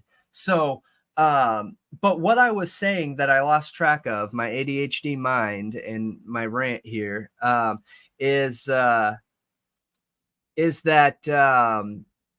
in the Brian Koberger case, when he was first arrested, do you guys remember, for the people that were watching it back then, we were told that it's a slam dunk case. They had everything. Okay. They had everything they needed to convict this guy. There's no questions here. He is so guilty, and we can prove why he's so guilty. Okay. And they didn't have anything, but they said they had everything. They said they had cell phone proof. They said they had DNA proof. They said they had picture proof. They said they had everything. And from all these different law enforcements that correlated and confirmed what their arrest was. Now, looking back at Dr. Moore's situation was very similar, where when the Dr. Moore case came out, did you know that these police officers went on the local media and told them that the marshals were involved in this investigation? The FBI was involved in this investigation. A Montana police department was involved. They included 5 other law enforcement agencies to prove how much of a slam dunk Dr. Moore's case was. You know how many were actually involved? None. 0. Zip. It was all locally done. It was all only these 4 investigators and 2 police leadership. There was no involvement by the FBI. There was no involvement by the ATF or marshals or whatever it was. There was no involvement of the Montana Police Department or another local Idaho Police Department. It was a straight up lie to character assassinate and make the people around him believe he was guilty. So shady. So shady. Yeah, it is. I think when they include all of those other organizations and stuff, I think they think it makes them look like better. Or it gets public perception buy-in. Right. You know what I mean? Because Yeah. if you're the public and you're like, oh my gosh, look at, we were just at a soccer game last weekend and I said hi to Dr. Moore. I can't believe that he was investigated by the ATF, the FBI, the DEA, the Montana Police Department, the marshals, the this, that, and the other. And he's definitely guilty. Oh my gosh. Like that's what would be going on here. Marie, I agree. The drug angle should be looked into more, but because there's really meat on the bone there. Like there's sure something is. there. And I thought it was interesting that, and I appreciate Steve Gonzalez a lot, and I think his want for everything to be out in the open and not liking the secrecy surrounding the case is incredible for a grieving father. I think he's very really rational in a lot of regards, but he said in the 48 hours special recently that the drug angle was Thank like you. Hollywood nonsense. Oh. That is one thing he said. I don't know why you think drugs are Hollywood nonsense or cartels or gangs or any. It's not. It's like everyday reality. Yeah, good call out. For those of you that are new on here, this is the drug video that Casey's talking about. If you guys haven't watched this, trust me, watch it. I mean, it just brings up so many questions. It's really a crazy idea and thought, and we might not have it right in that story or theory, but I do think there is some meat on the bone there. Seriously, there is something there. And what's interesting is, like, with a lot of these theories, we like to lean on statistics, and if you look at the statistics of college kids around substances and or drug and alcohol, you know what the average usage percentage is? Over 90%. Over 90%. This is a confirmed statistic. Over 90% of college students use drugs or alcohol while in college. That's high. That is not Hollywood. No. That is everyday real life stuff. And part of the reason why we have a federal government who felt like we needed a war on drugs, because stats like that. So it is a very real possibility. Yeah, they won't show the toxicology. They won't. Yeah. Yeah. And I think that is a good reason why. And what sucks is, dude, they could have every drug in their system, literally all of them, and it wouldn't make them any less of a victim. I would still feel the same type of drive to find out and theorize and figure out if Brian Koberger is the guy. If he's not the guy, who is the guy? We can't have a mass murderer that could do something like this out on our streets. Like, I would still have the same kind of drive to want to figure all that out. Whether they had all those in their system or not, that doesn't mean anything to me. What matters is that they were people. They were college kids doing the right thing in life, working to get a career, to become successful human beings and adults and build a life. And that was taken from them, regardless of what sex and drugs are involved. That doesn't mean anything. It's meaningless. Mm-hmm. Yeah, you're right, Amanda. Nobody wants to believe their kid does drugs. And Casey, I think that from what it sounded like, the way they described Kaylee and Maddie's like relationship growing up, like what I heard from Steve and Christy and other family, it sounded like Maddie like almost lived with them a lot. They were like close. They were like sisters, but I think she came to Kaylee's more than Kaylee went to like Maddie's. Oh. Like that's just the impression I got, was that Maddie was around a lot. The family, because they saw her as like a daughter. Yeah. I could be wrong. That's just the impression I got. But so I don't know. Maybe that says something, because it was Maddie's mother, you know, one of them that was involved in drugs. Yeah, stepmom. You know, I haven't heard about Steve's brother, Casey, but that's interesting. It could be BS. It could be true. We'll have to look into it. Yeah. She said, is Steve's brother really doing life on 3-strike drug thing right now, or is that more BS? I don't know, but one thing I can tell you is that 3-strike drug thing is very real, and I think it's important. And so a lot of people commented on that video and doubted that 3-strike drug thing. You can go on the Idaho site and pull it up. I won't take time doing that now just because we're covering Dr. Moore, but you can go on their site and pull it up. It is 100% real and 100% in effect. And whether they actually convict a life sentence on that or not, it doesn't matter. That can be used to get someone, to coerce someone into, you know, giving them information on who their dealer was, on who their connection is, on what information they know of the general area. That is a very, very, very big charge to hold over someone's head. Now, they were at the 3 strikes, you guys. They were at the 3 strikes. Yes, exactly. Actually, I think she was on her 4th.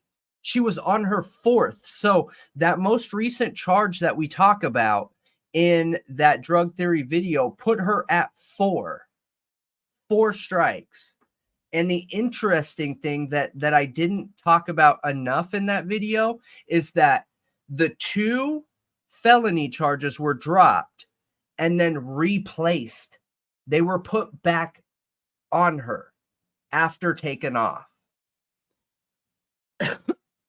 If that doesn't scream plea deal not fulfilled, like, you know, just imagine if that is the case and she agreed to a plea to give information to get those 2 felonies off. She had this horrible, awful crime happen, and then she had to care for the daughter she still had left. Would you pull back your plea? I probably would. Mm-hmm. You know, I probably would. Unfortunately.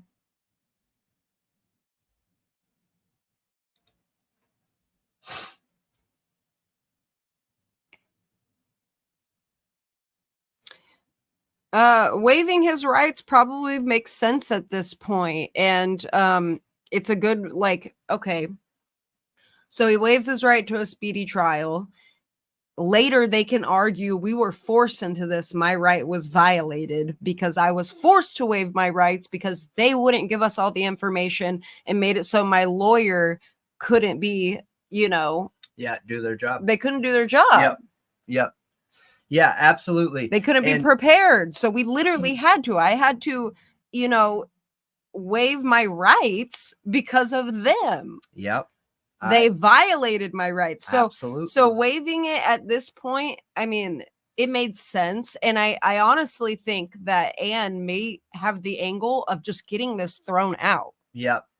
Which I know new court docs dropped, and that they're going to have a hearing. But it's closed. It's a closed hearing about all of this, about the exculpatory evidence and all kinds of things. Here's a really interesting angle, you guys. So I've heard a lot of people say that. So I'm really glad that you pointed that out, Scott, because you're right.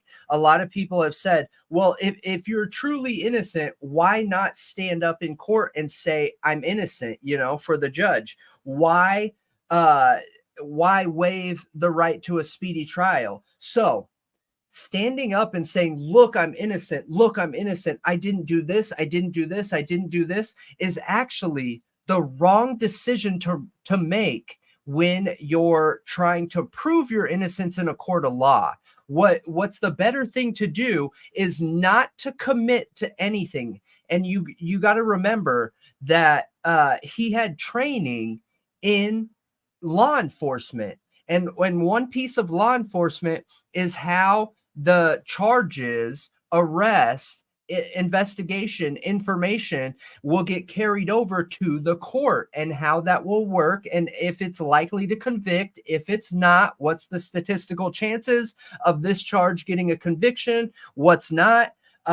So it's actually better to not stand up and claim your innocence, because if you standing up and claiming your innocence can be used against you, because let's say, hey, he stands up and gives information and says, look, I was not in that area. I was not there. I'm innocent. And they get video because he's out driving around all the time at night. They get video proving that he was there one night out of the last 3 months and he just forgot about it. Dude, he's convicted. That's it. Done. So not saying anything, in my opinion, is the smarter thing to do. Yep. Yep. Ian's comment's good right there. Where? Right here? Mm-hmm.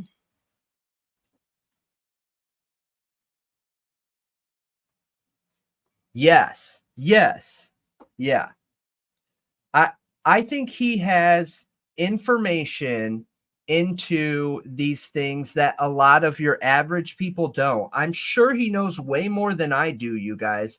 And he has Ann Taylor, which is a managing partner in the law firm. So she knows what she's doing. She's experienced enough to be the managing partner. Like, they know what's going on, you know? They really do. And again, going back to, I honestly hope he's guilty. I do. I hope he's the guy, because if he's not, then the real killer is out there. And that is so terrifying, you guys. But I don't feel like he's the guy based on the current evidence currently. And that can absolutely change. I also think that a good point is, if he stood up and started just making claims that, hey, I'm not the guy, and this is why. I was here at this time, I was here at this time, I was here at this time. There's still a long time before the case starts. And if there are tactics being used to convict him that have been used in the Dr. Moore case, would you want that information out there where the same people that are using these same tactics have time to continue using these tactics and continue altering evidence? You know what I mean? Does that make sense? Sometimes I don't explain very good. My ADHD, I need at least 200 milligrams of caffeine, all right? That keeps me level-headed. My caffeine's wearing off. Yeah, Mike, I was just replying to you because he was talking. I was just letting you know, make sure at the top of the chat box that you have live chat selected, not top chat. When it's in top chat, you will not see all the comments. Yep. Yes. Okay, so in her February 12th, 2021 memorandum decision and order granting Dr. Moore's motion to suppress, First Judicial District Judge Buchanan, recounted the egregious facts and circumstances of law enforcement's extraction of the false confession and found that the foregoing facts establish a pattern of badgering and overreaching by Assistant Police Chief Martin Ryan in order to wear down the accused, Dr. Moore, and persuade him to incriminate himself, notwithstanding his earlier request for counsel's assistance. Further, that considering the totality of these circumstances, this court finds that Moore's will was overborne by the badgering and overreaching of police, such that his waiver of his Miranda right to counsel was not made knowingly, voluntarily, and intelligently. The court further finds that Moore's subsequent confession was not voluntary, but rather the product of police coercion, found by a judge. Bam. Judge Buchanan looked at this and was like, whoa, there's problems here. And I forgot the Miranda rights thing too. So they did not read him his Miranda rights like they should have. They were like slid past him, done in a really weaselly way, you guys. And that's a boom, ladies and gentlemen. I wanted to say it, but you started talking. Yeah. You know what's funny is so you guys know, for those of you that are new, don't know, but I worked in like high intensity sales in wireless for over a decade. And that is a huge wireless thing. Like when you make a big sale, business to business sale, you shout it out, boom, just all day long. All day is just boom. So it's funny when Drip Drop uses them. Takes me back. Yeah, this is a great chat. I appreciate all of your guys's input, and I feel like everyone here is really open. And I think that's incredible that we're like fostering a community that's super open. I love it. J Ray, are you there? Are you still shaving your Honker Spaniel's butt? Because I haven't seen you in a while. And you said wish you luck, and now I'm like, what happened? Did tragedy strike shaving your honker's butt? No. I forgot to make an emoji of a Honker Spaniel. That's what you need to do. Yeah. What was the other one? Tin Hat. Tin Hat, Honker Spaniel. Yep. What else was I gonna say? Oh, Cynthia, I'm gonna write that down. Because we won't do the 5G towers tonight, but one thing that I want to do, and sorry, one thing I want to do is go back to the wireless topic and do a story just around wireless towers to prove why they can't tell you his location. It is impossible. Impossible. There is not enough towers and microcells in Moscow to identify his location.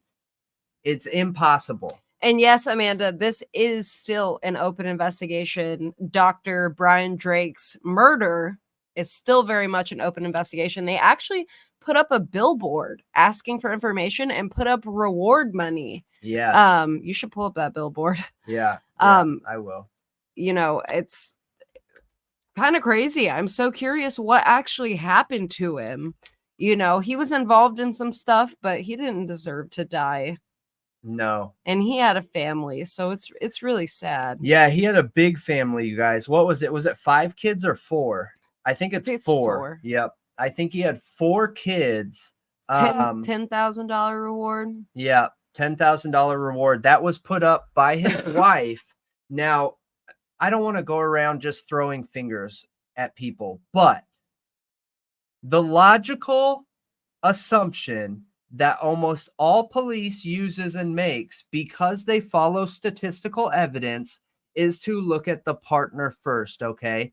And you guys will see the statistics in tomorrow's video. Tomorrow's video, we go over the statistics around relationship ending murder, all right?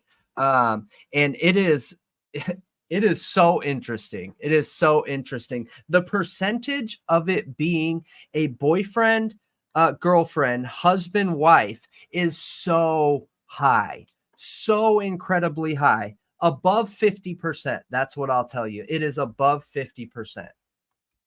But yeah, I want to give a shout out to the chat too, because one of the things that we want to try and do with every stream and every video is foster a community that feels confident that you guys can share your opinion, whether it's you saying, hey, Brendan, you're full of it. You don't know what you're talking about. Your theory and opinion is so stupid. And let me tell you mine, you know. We want people to be comfortable in our community, being able to share your opinions.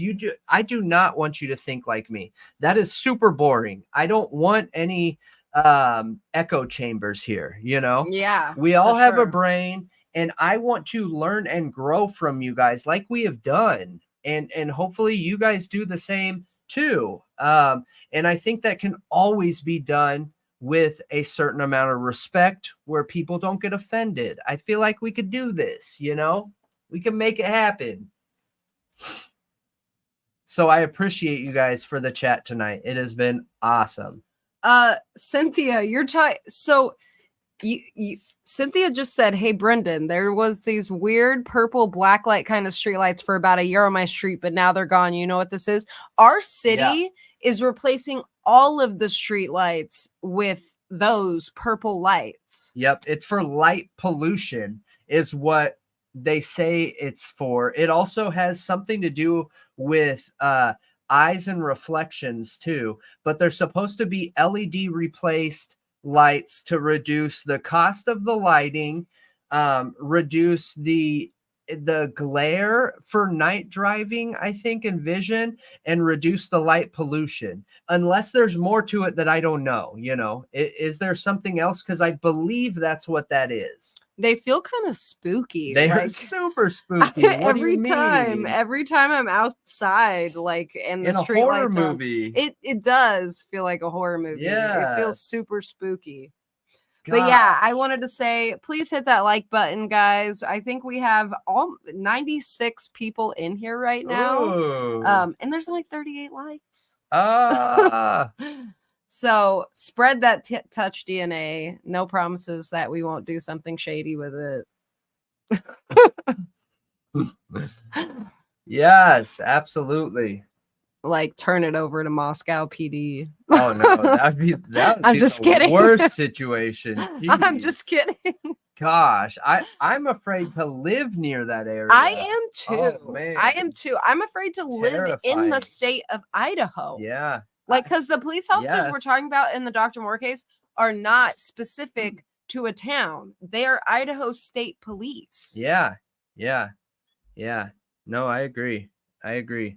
And, but Amanda, I don't know. Can someone involved in an open investigation be called as a witness in a trial?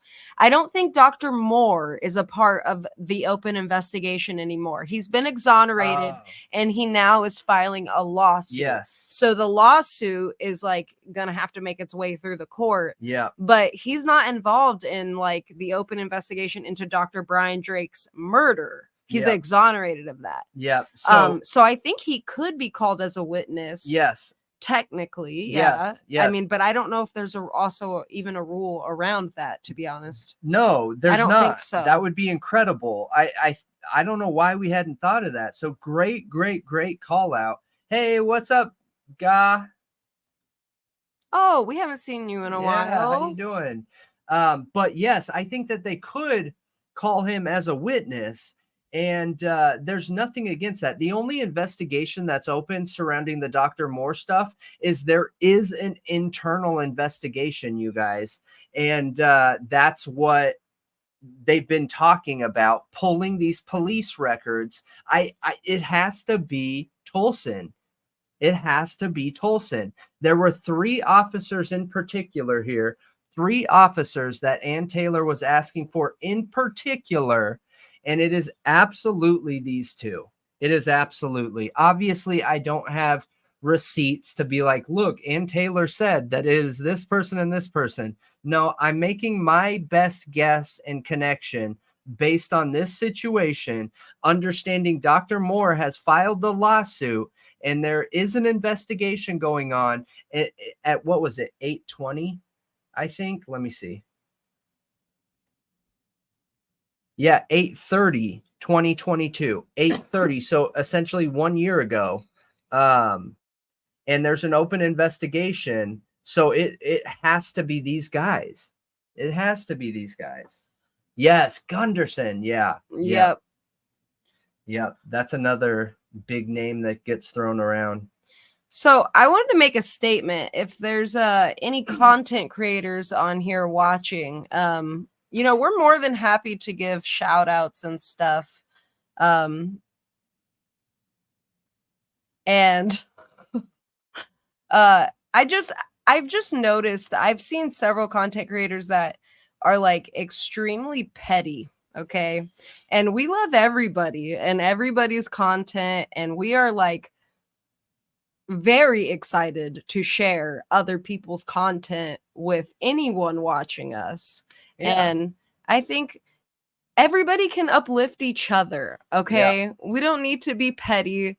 There's no like, I don't know. There's no like, patent on information. Yeah. And we can all share it. Like, everybody is super interested in this case and several other cases, but the Koberger one is the biggest one right now. Yeah.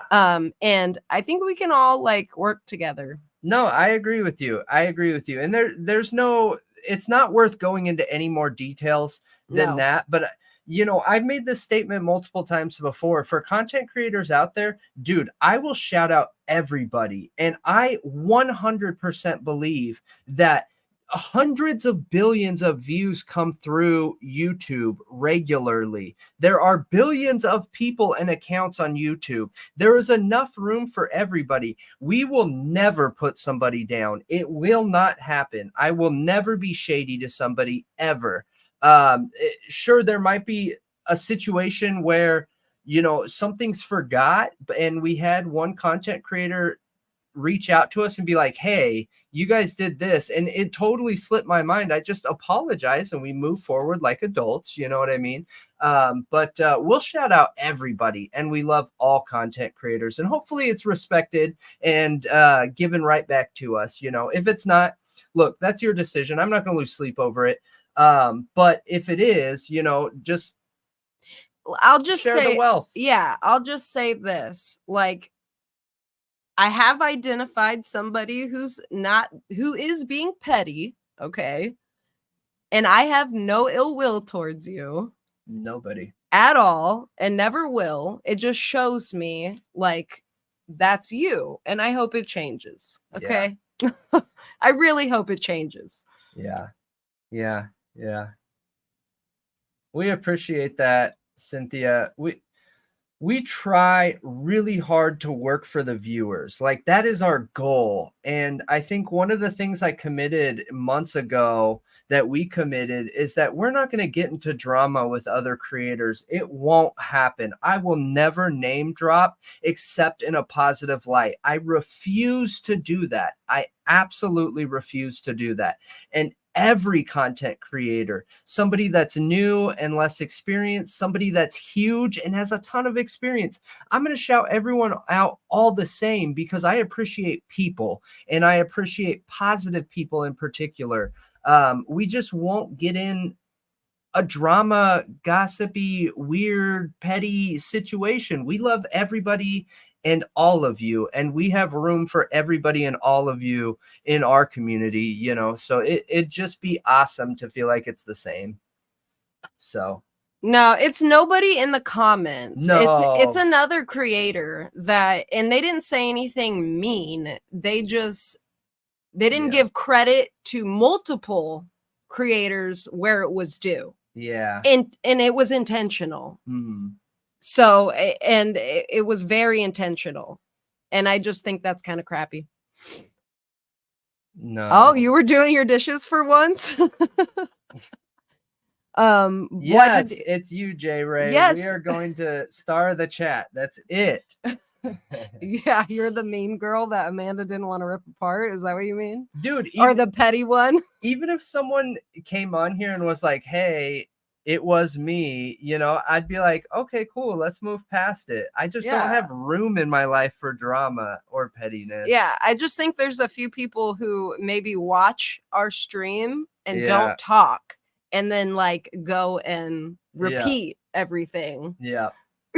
On theirs. So I'm just saying. All right, that's enough detail. We can move past it. But yes, J Ray, I was asking, because you were gone for so long, if tragedy struck your honker's butt. Because you were gone for a while, and you said wish me luck on shaving his butt. I watched my mom do that many times, and yes, something. We want everyone here, Steve. I've appreciated all your comments, and you always have great input, man. I'm telling you, like, our viewers, you guys always have amazing, incredible input. And I love how everyone feels comfortable and confident to be like, hey, yo, Brendan, this is wrong. That's what I love. So none of those details matter to me, man. None of that stuff matters to me. So yeah. Amanda. Yeah, I mean, people are gonna be mean. Yep. Whatever. It's water off a duck's back, right? Yeah, it is. It is.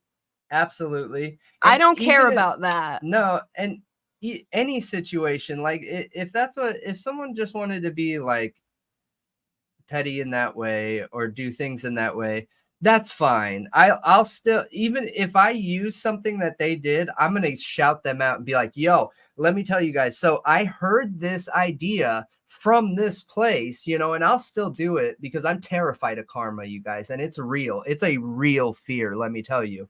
I am terrified of karma, and good things happen to good people. So Jay Ray. Yes. You know who I actually heard that from originally? No, I didn't hear it from Me. her originally. I said it like No, yesterday. you are not the originator of it. I am. It's that drag queen. Oh wait, I can't be the originator of it because I'm only 29, and that's older than 29. Okay, it's an extremely old term, and I have heard it before. But there's that not content creator. There's that drag queen that in her first season of Drag Race said it constantly. Like she was super insecure. Gosh. Yeah, it's the Jinx comedy. Monsoon. Yep, Jinx Monsoon. Okay, yeah. Yeah, and I was like, that is so cute. I love that. Yep. Okay, so I don't know.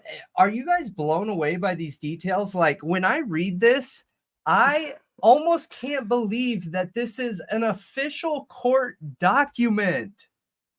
So after the only evidence against Dr. Moore was suppressed, he was finally able to secure the dismissal of the charges against him on May 12, 2021.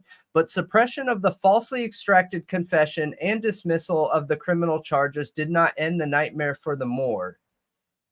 Oh, someone just became a Patreon member. If you're on here, we appreciate that. Hey, Scott, just before you continue on that, listen to Scott's comment. Okay, let me highlight this. Okay. What? You two were the first to talk about all those drownings of men in Texas, and now an ex-FBI and CIA agent is talking about the same case and agrees with you. No way. So here, guys, I'll show you what he's talking about here. And Ian said we should drum up mutually agreed upon fake drama with another content creator and like play it up and play it from both sides. And he said, just kidding, don't do that. No, that would be super funny, but I just don't want the image of like other people and content creators looking at us and thinking we would engage in that, you know.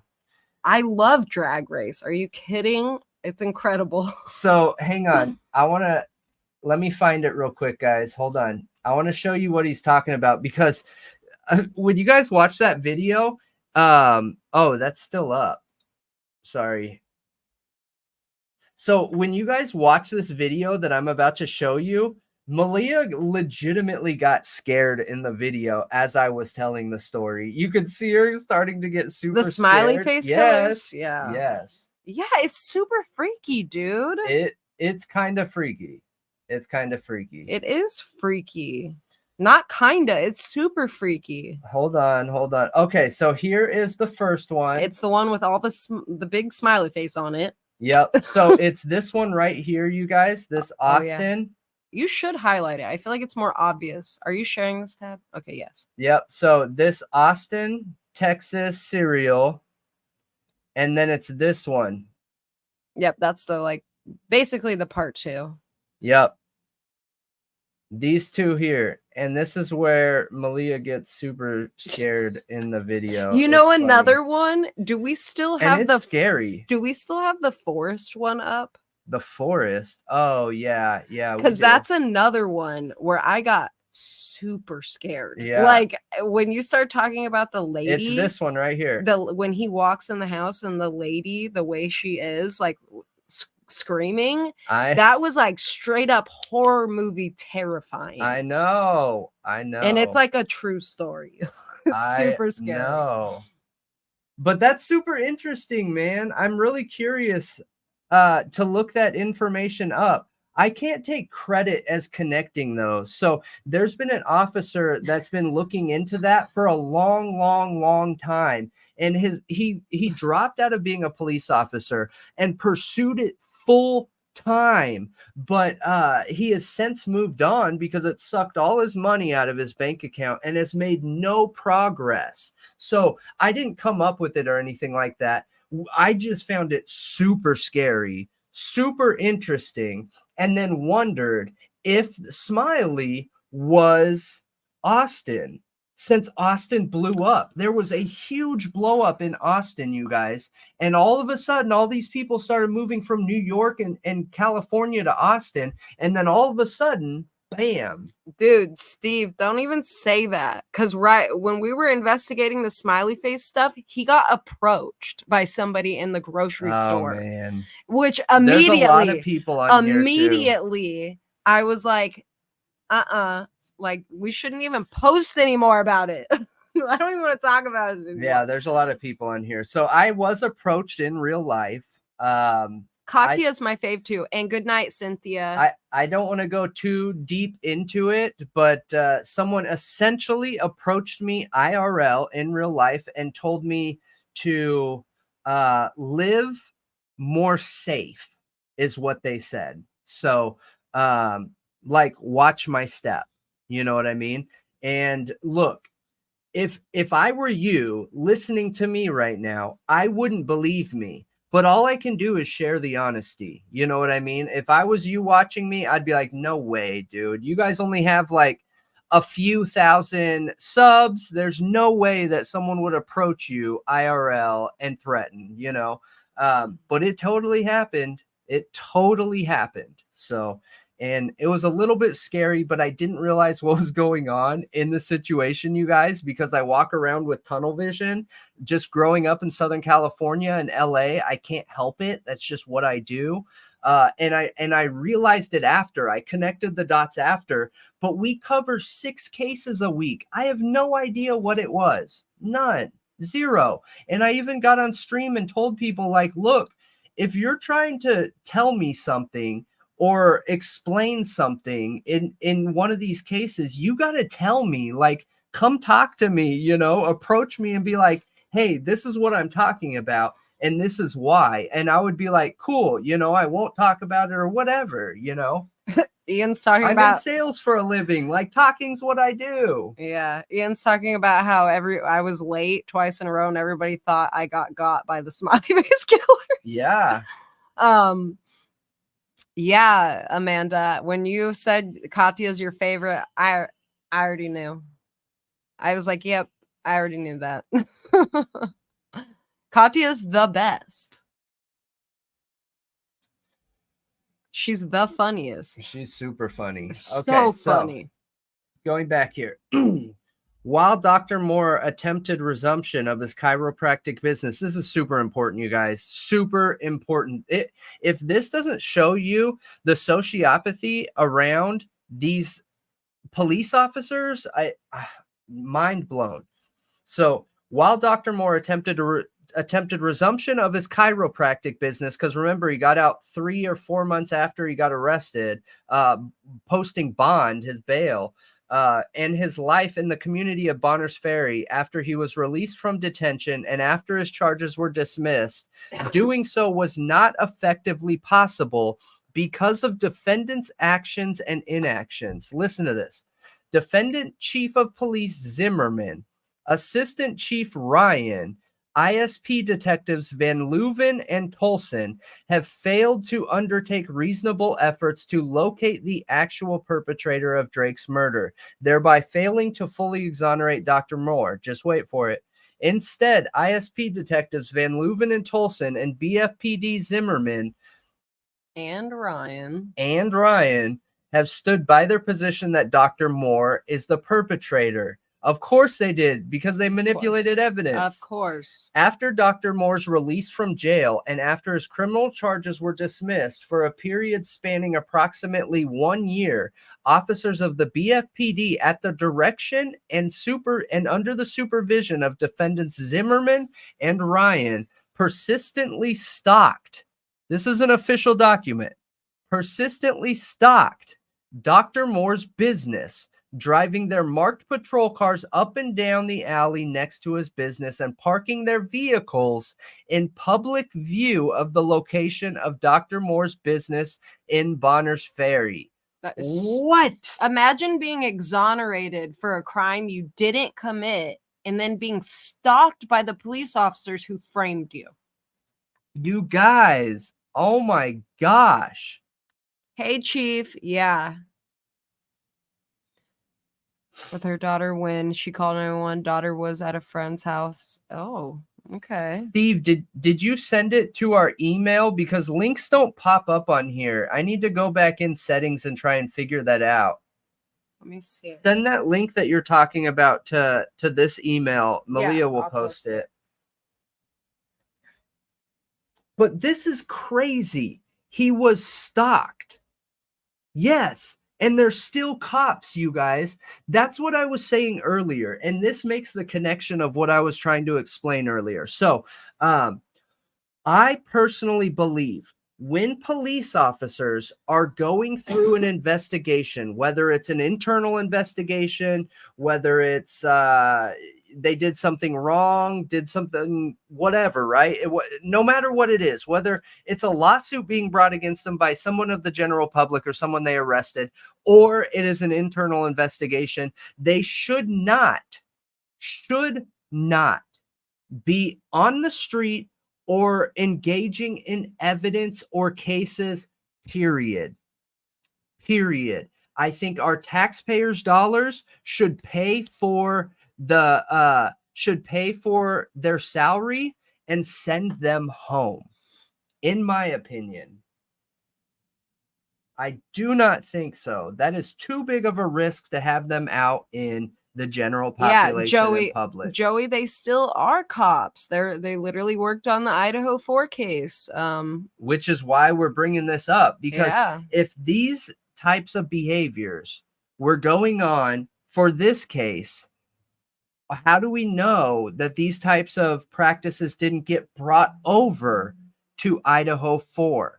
There are very similar circumstances here. The car, okay, in this situation, the car that was in question was a two-tone truck.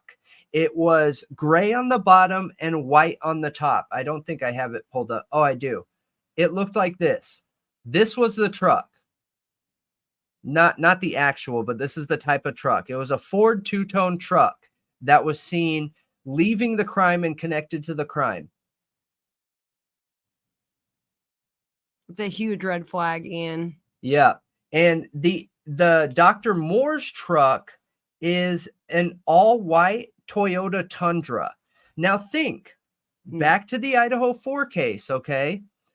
We went from 2011 to 2013 Elantra to a 2015 Elantra, even though there are differences in the vehicles. But they made it fit the narrative in the same exact way, you guys. The same exact way.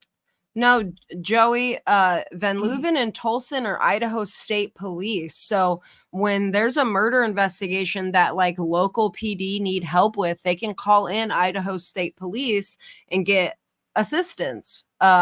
Just like Moscow did. They had Idaho State Police working on it. They had FBI processing tips and, you know, like the knife sheath and stuff, like some evidence was processed through like their forensic labs. But they're very much on the streets, and they can be in any town in Idaho working on any case. Yep. Yes. Good, so they don't get moved, out, Chief. And welcome. Oh, wait, that's not what I meant. It's here. Yep. Yes. It sounds so similar. You're right. They copy and paste the PCAs, essentially, Joanne. Yeah, it feels like it. Chief also said the wife got $1 million. Which wife? Yes, I think we talk about it in tomorrow's video, you guys. So tomorrow, so we do this in 2-part sections, and today's is part 1 here. This is tomorrow's. So we have the premiere coming out tomorrow, and we do talk about the life insurance policy. And the interesting thing, I don't want to get too far into it because we'll be able to follow up with those details tomorrow. But what's interesting is the wife opened it. Whether it was $1 million, $5 million. About Drake's wife? Yep. $1 million, $5 million, or $500. The wife opened it. which is insane because the wife wasn't the income. Yeah, I think I turned off my brain or something because I didn't remember that. Yeah, the wife wasn't the income. That is so uncommon. So uncommon. Wow. Yeah. He should have been the one initiating it. But, you know. Yeah, and it was her tips that even led them to Dr. Moore. Dude, tomorrow, your guys' minds are going to be blown tomorrow with the crime. The crime's insane how they came to Dr. Moore. That's what I was asking too. Joey, was there an affair? Was there an affair? My two theories, you guys, I'll give them to you now, even though we'll go through all that tomorrow. My two theories are it is 100% the wife, and there's some kind of connection because she was texting police, things like that. And we'll get into more details of that. Or Dr. Drake is involved. I think it's possible Dr. Drake could have been involved too. I don't know. Gotti, that's our question too, is what is the point of framing Dr. Moore? We've been asking why since we heard about the case. We don't know why. The theory about the life insurance payout that we talked about. I just told you I didn't remember the $1 million. Okay, so that's not it. Once I say, you'll know exactly what I'm talking about. So we theorize that life insurance policies have very particular details in order to get paid out, you guys. Okay. And we talk about this, and I don't think it was part 1. I think it's part 2. But we wondered, is that specific life insurance policy have fine print saying if a murder takes place, they won't pay it out until someone is convicted, to make sure that it's not the family members that are gaining the income that end up being the ones convicted, right? Because they wouldn't get it in that situation if the wife ended the husband, but the wife was a co-signer on the policy. You know what I mean? So we theorized that, I think, in video 2. Hey, Chief, we appreciate that big time. Thank you. Thank you. Thank you. Yes, thank you, Chief. We take that to heart. So we try to work for you guys, the viewers. So right, Scott. Exactly. That is basically what happened. They changed it to a 2015 after they set their sights on Kohberger, which is just interesting. Interesting, like red flag. So similar to this. It is. So similar. And in this case, you guys, there was evidence that timestamps were manipulated. It wasn't just the fact that somebody made up that there wasn't a two-tone truck and it was an all-white truck that matched Dr. Moore's description. They literally altered the timestamps, fraudulently altered evidence. Mind blown. What? Crazy. All right, so further, even today, long since Dr. Moore's criminal charges were finally dismissed by the district court, the city of Bonners Ferry and the ISP have maintained custody over personal property secured. We talked about this in the video. Secured during the execution of warrants to search Dr. Moore and Mrs. Moore's personal residence, business, and real properties, refusing multiple requests that the Moore's personal property, including Mrs. Moore's personal computer, be returned. Further, some of the Moore's property seized by law enforcement that was returned had been damaged or destroyed by law enforcement. So, you guys, not only is this guy being framed, okay, not only are the police actively working against him and building a completely false case against him, but they also stole his stuff. How petty. Literally stole his things. So he had really expensive computers, phones, all the electronic equipment. The police gathered that during the execution of the search and would not return it. would not return it. So messed up. Yeah, and there's a statement by Mrs. Moore that said there was really important information on her laptop that she needed for her. It was either career or maybe it was personal finances or something like that. And the police flat out refused. Nope, not giving it to you, even after they were exonerated. So Joey asked a good question. Is that in this document anywhere, how they discovered that the timestamps were doctored? That's a great question. I don't remember. So we looked into it when we first covered this. For those of you just jumping on, we covered this a few months ago, before we started growing and getting bigger and becoming full-time true crime, a full-time true crime show. I'll have to dig into those details again in my notes. I'll find it. I'll put it in the description. Yeah. Yeah, they changed the timeline in both cases to fit their narrative. I know. There's great call out. There's correct. That's why the Dr. Moore case is just so important.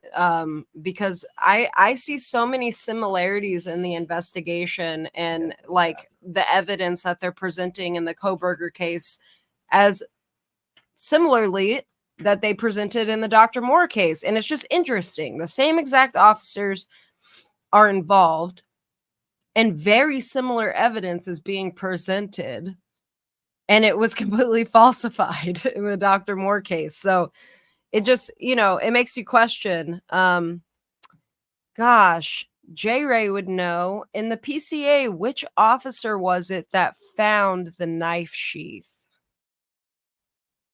It wasn't one of the ISP. It was one of the Moscow police. But I'm curious if Ann Taylor requested these two that are in the document, Tolson and Van Leuven, say she requested their training records, would she have also requested the police officer that found the knife sheath? Like, I feel like it would be those three. Yep. Like it's Payne. Thank you guys. Yes, that I agree. I know. I really would like to dive into Delphi. We had this Dr. Moore. Sunday. We had this Dr. Moore thing planned. Like we're doing the premieres and then we're hopping on live stream as soon as the premiere's done to talk about it.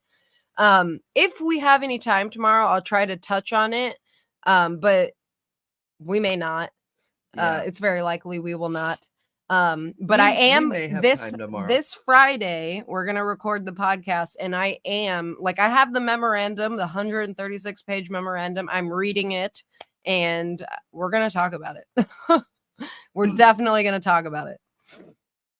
It is insane. It is one of the most insane things I've ever seen in the history of true crime, guys. It's crazy. The Delphi document that just came out. I know. And here's a little info is we found evidence that nobody else has found in connection with the Delphi stuff, you guys. It's so interesting. And let me tell you, I thought all of this was BS. Ask her. Haven't I you said did. It from you the were beginning? Like, come on, Malia. I was Are you serious? And I was like, okay, look. The defense can't just say whatever they want and make stuff up, or else they risk literally losing their bar license. You can reverse character assassinate where you're benefiting the character by putting somebody else down. And it's not that they're lying; they're just creating a secondary narrative that can prove their defendant's innocence, where they're not actually lying about their defendant. And it just felt like that. We won't get into it too much. We'll stay on this, but. I found evidence that backs that theory, you guys, and my mind was nobody blown. else has talked about it at all. It has not been found by a single other person. Yep. So look, Payne, because I was asking which officer found the knife sheath because I couldn't remember what it was in the PCA. Yes. Everybody's telling me Payne. Well, J.R. said Payne says he later noticed, but in the other affidavit written by Blaker, he says it was found by Idaho State Police. Yep. Contradictory and More case. Not what's new, like by what you're saying, J Ray. I mean, what's new, because I would expect it to be ISP based on the Moore case. Look, she requested 2 from ISP and 1 from Moscow Idaho Police Department. Exactly what I Bam. suspected. Yep. That is exactly what I suspected. So interesting. Later noticed. Exactly, Chief. Yep. And how the sheath is not covered. I know you that guys. has been my thought this whole time, is if it was in the bed in such a blood saturated crime scene, Yeah. how is it not like soaked? I hear you. Like I at do. that point, if a knife sheath, okay, say we follow the theory of, Brian Kohberger had this knife sheath, he accidentally dropped it or placed it on the bed at some point, and he had wiped all of it down and just barely missed under the little, crevice under the button, like people have been saying, where his like finger would have opened it, and you like there's like going to be a crevice under the button. To be so fair, say that, though, and then it's soaked in blood in a bed under a body of someone who has been stabbed to death. Yeah. Like literally like ripped apart. How could that DNA be reliable at that point? So how could it not be mixed?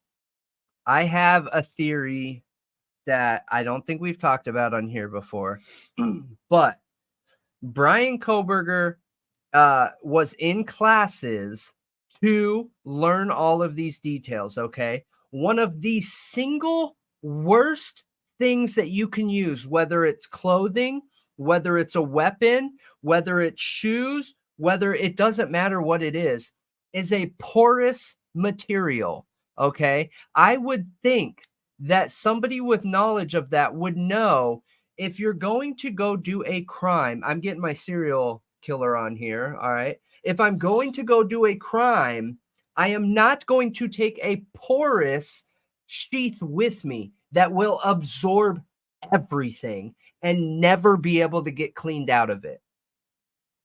I just don't see that being intentionally brought. That's a really good point. Because leather is porous, so porous, the most porous thing ever. If you guys have ever left a leather belt or wallet in water, it absorbs the water and starts falling apart, It's skin. Yeah. Yeah, like that's a really good point. Why would you take a porous knife sheath with you? Agreed. It's only his DNA. Yes. Only his. I know it. It's insane. As a direct and proximate effect of the defendant's actions and omissions, the Moores sustained injuries and damages, including loss of Dr. Moore's freedom, his business reputation, loss or damage to the Moores' personal property, damage to the Moores' personal reputations and standing in the community, loss of their ability to enjoy life or continue to live in the community they called home for over 20 years, pain, mental anguish, emotional distress, indignities, and degradation, which was the direct result of the egregious misconduct by defendant officers and agents of the BFPD, the city of Bonners Ferry, and the officers of the ISPD. Bam, you guys. That is crazy. Steve, your email didn't come through. I'm sorry. Look, go. Did you check the spam? Yeah, you just got to be careful. No, it's not there. Okay. But we did get sent like a 7-page document. Oh, awesome. Good. But yeah, just double check there's no typos. I really don't understand. You're the third person now that said they've sent us an email and it didn't come through. Super strange. Maybe it's delayed though, because I know if any of you have knowledge of Lisa's, Gmail and know like why it would be not giving us certain people's emails, like if there's I some can kind of figure it out. filter or something like that, please let me know, because it's really annoying. It like really sucks. Boom. Yes. I think they were separate in separate places, but I don't know for sure. Well, one's outside on a glove. Yep, one's So- outside on a glove. And 2 are inside around the crime scene, and that's literally all we know. Here. We don't have any specifics on it. Contact.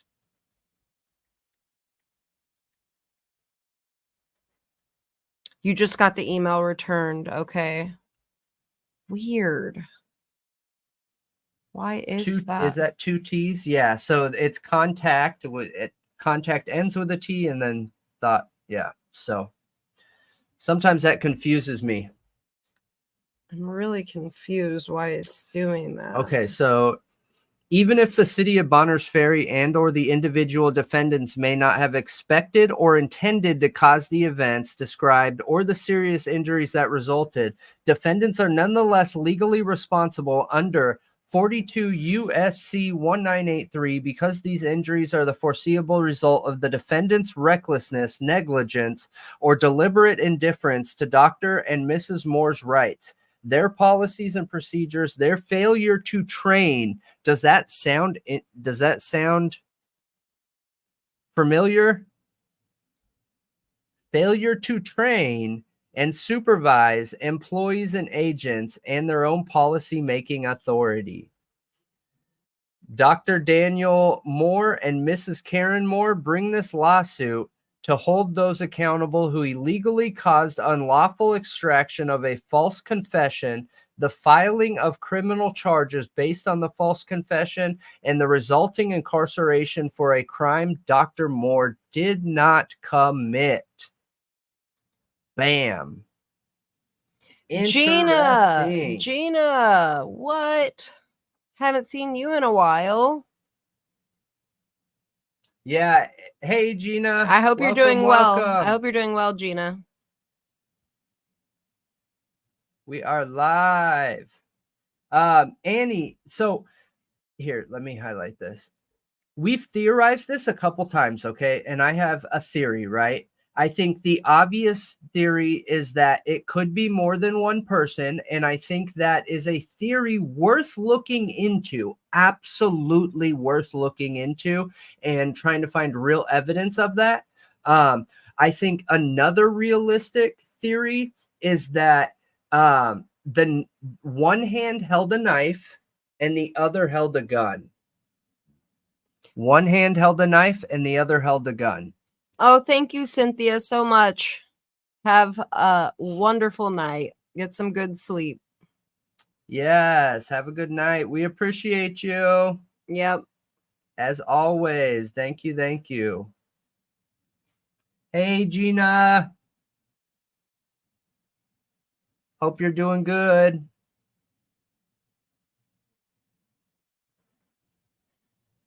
Oh, no, Amanda. That sucks. I hate when that happens. But agree 100% on a good. Yeah, I think it's a. Yep. I think it's a good explanation, you guys. I agree. When you said that, I was like, yeah. And I think here's another possibility. Let's just say that it could be one person.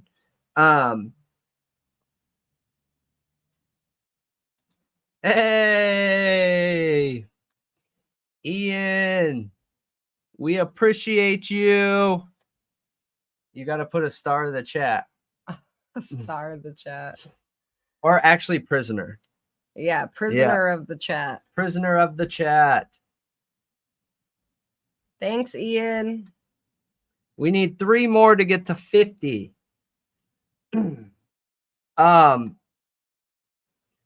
I agree, Annie. I think that it's more likely it's more than one person. But for a long time, your can is making an echo. For a long time, I was 100% sure that it had to be more than one person due to the time.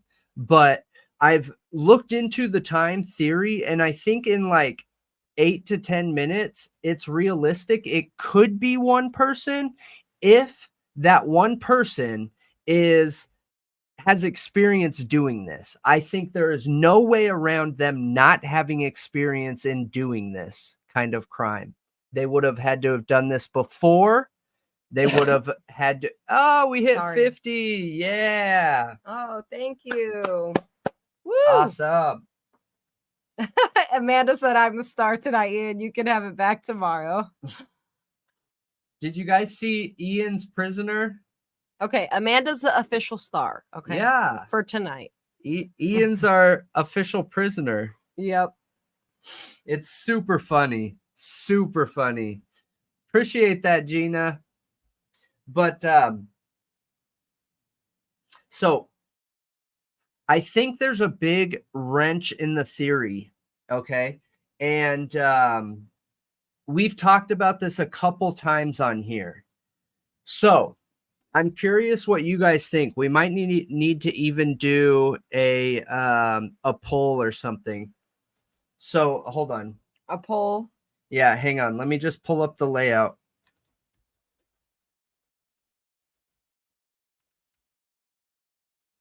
Give me 1 second, guys. Let me pull this up so I can.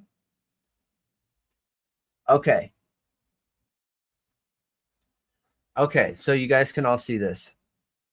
Yep. Hey, got it. Wait, which one am I sharing? Right there. Okay. So here is my question. Okay. So everyone believes that Ethan was found right here. Look. Mm-hmm. Can they see my mouse on there? Yeah, I still Okay. think you should open a new tab and share it. It always, it's bigger. It just works better. Okay. No, because. There you go. Now share this tab. Okay. Well, I can't. Now it's like you can't see the whole thing. What? Yeah, I can't see this whole thing. There is no way. Hit right click. Open image. Okay. Right here. No, you just missed it. Just hang on. Open image, not link, image. Oh, okay. No. Yep. Okay, there we go. I don't think. Yes, that is it. That is the one.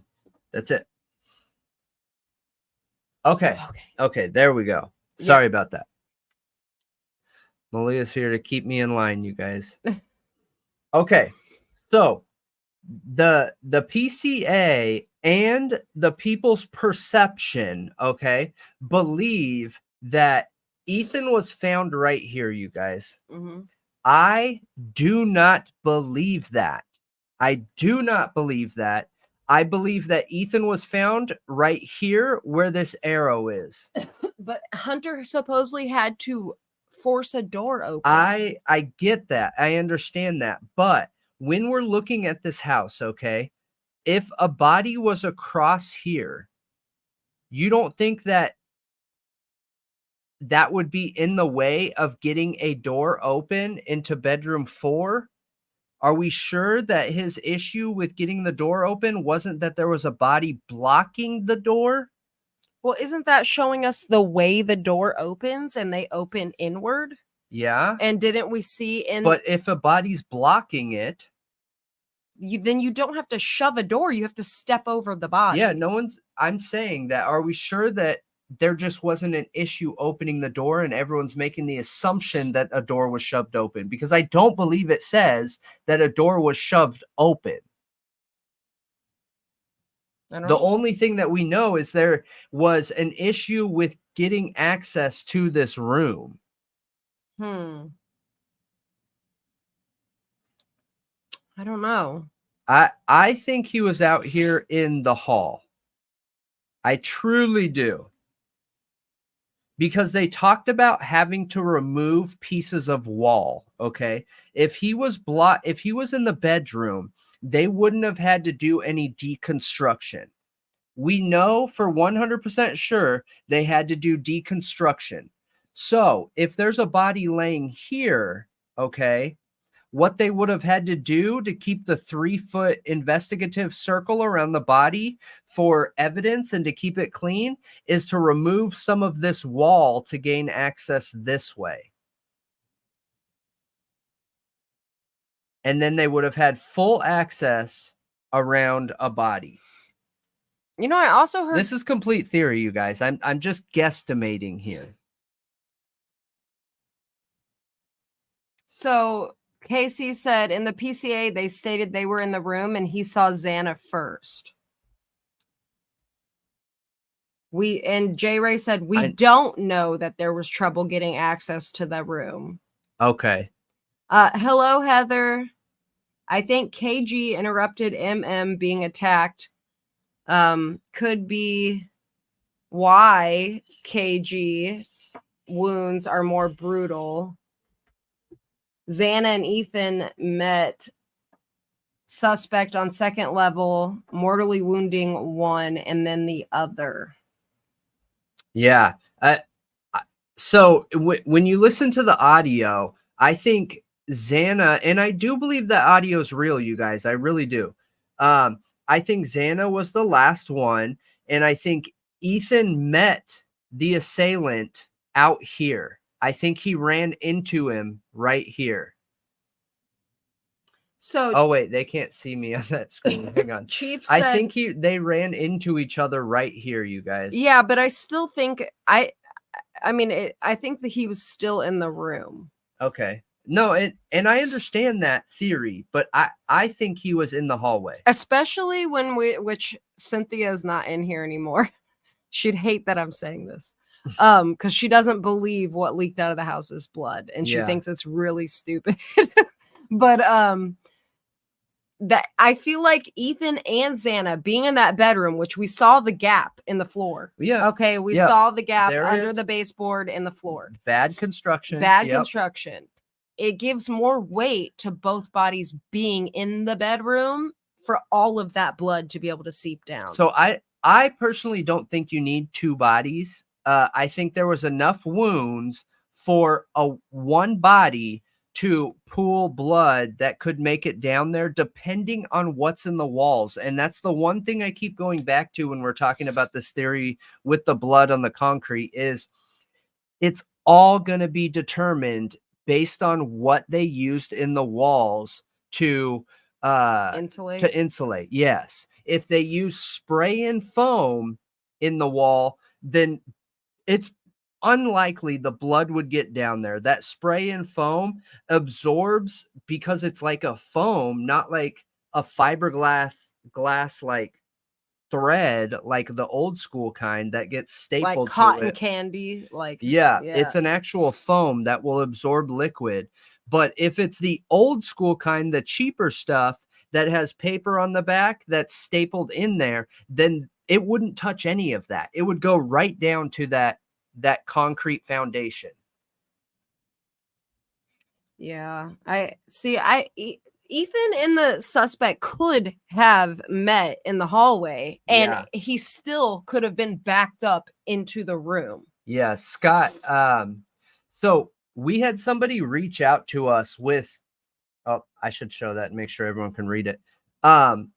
We had someone reach out to us that said that they were sharing a second-hand account of a first-hand account. So they were giving me the story of a friend that supposedly was there. Okay. So what's even funnier is we're giving an account of a second-hand account of a first-hand account in that situation. But if you go look at I believe we have an Idaho4.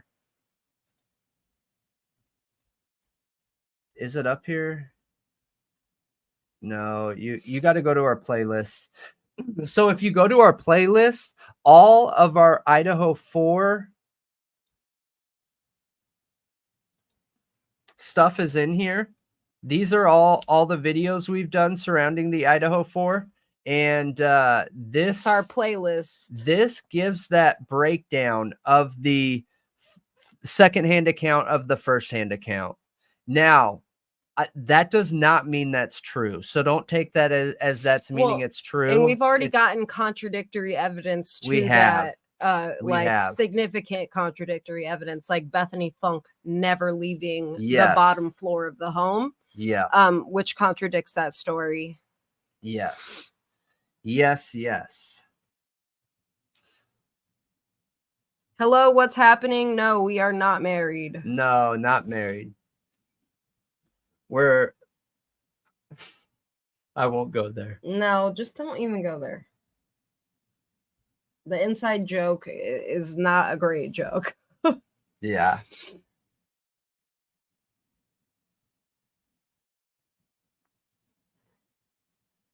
I know, Ian, with the different accounts. I just want to be clear because a lot of people watch our content and assume that if we're posting that content, it means that it's our opinion. And maybe how we look at cases is a little bit different from some people, but I want to share all theories. I want to share all possible outcomes and opinions in any case. It doesn't necessarily mean that it's our opinion or we believe in it, but we could come out. And a good example of that is like the John Bonet case.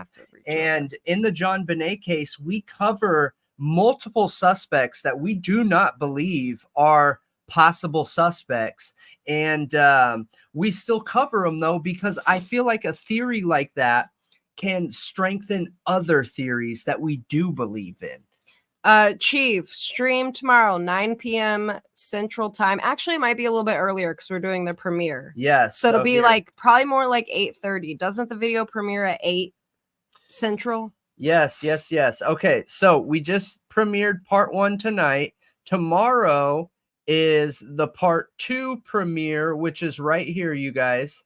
So make sure you hit the notify me right here.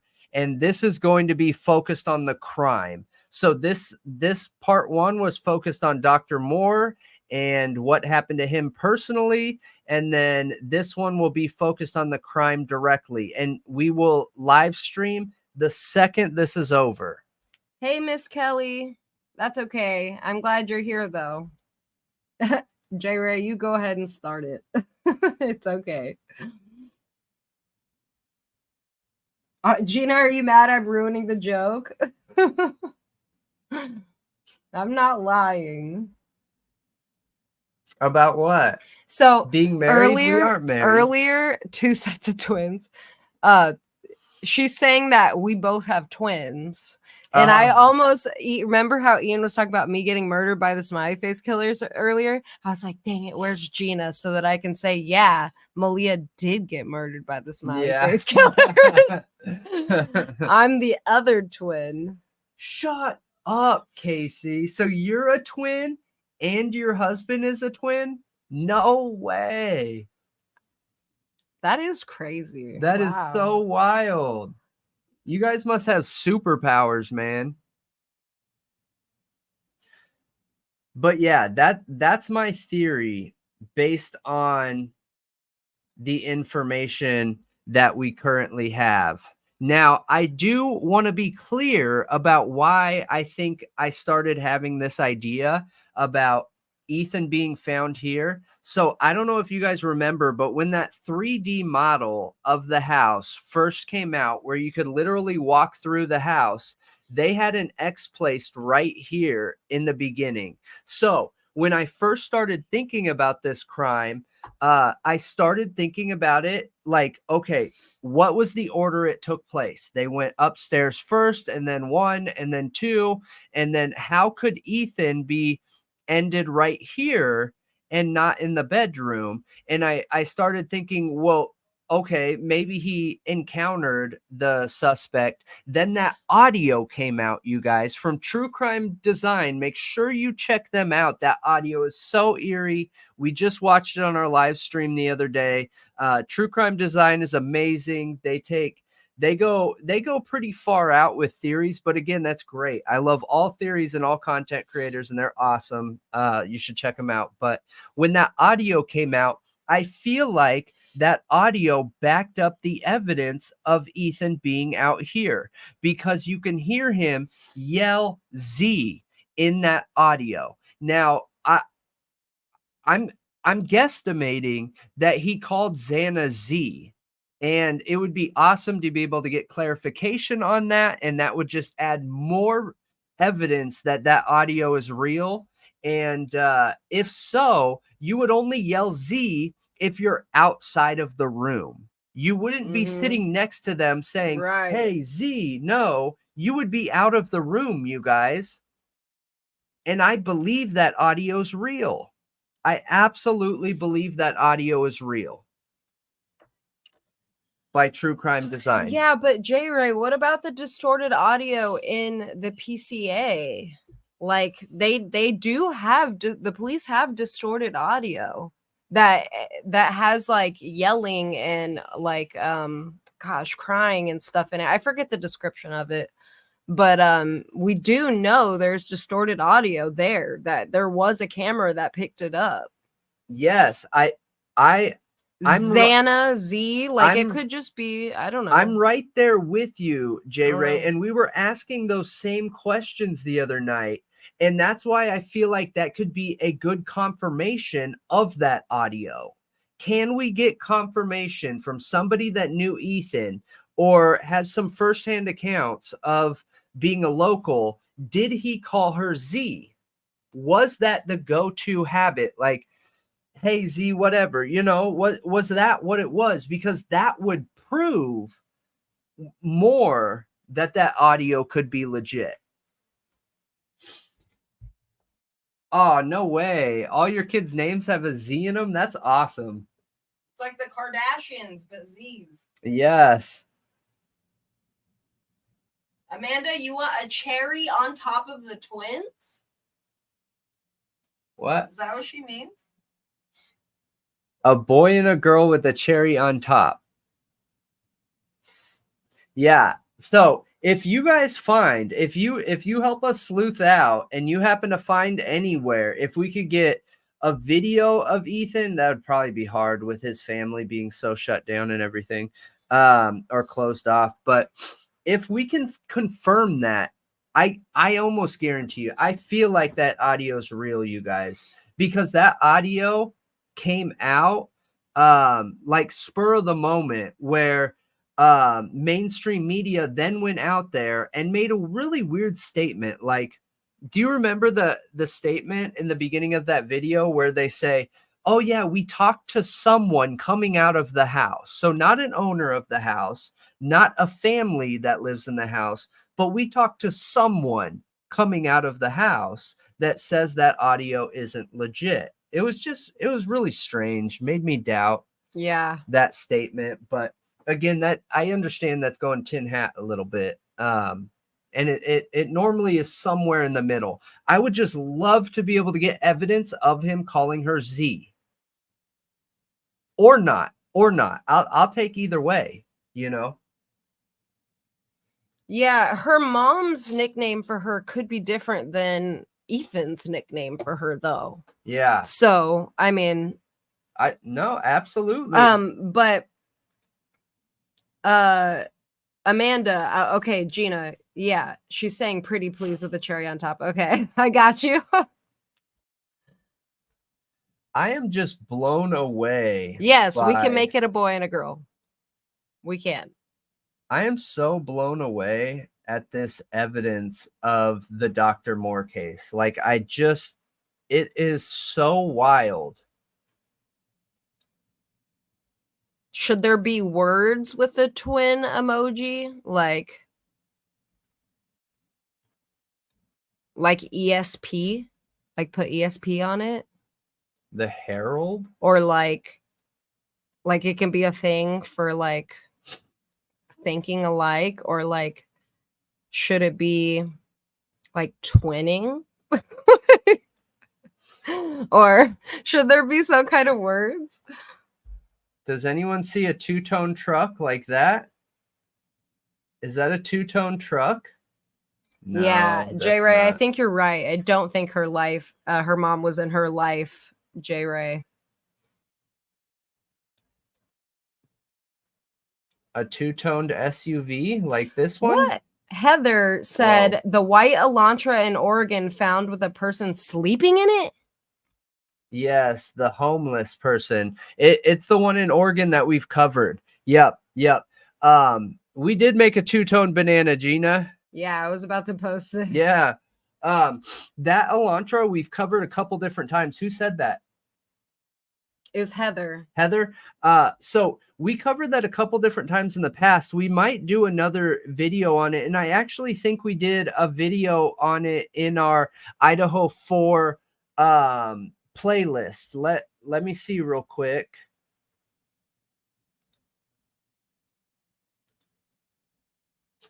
Do you see one that says the car? Yes. Okay. Car. And oh, you guys got a sneak peek. Yeah, so I think we have it right here. The car. Yeah.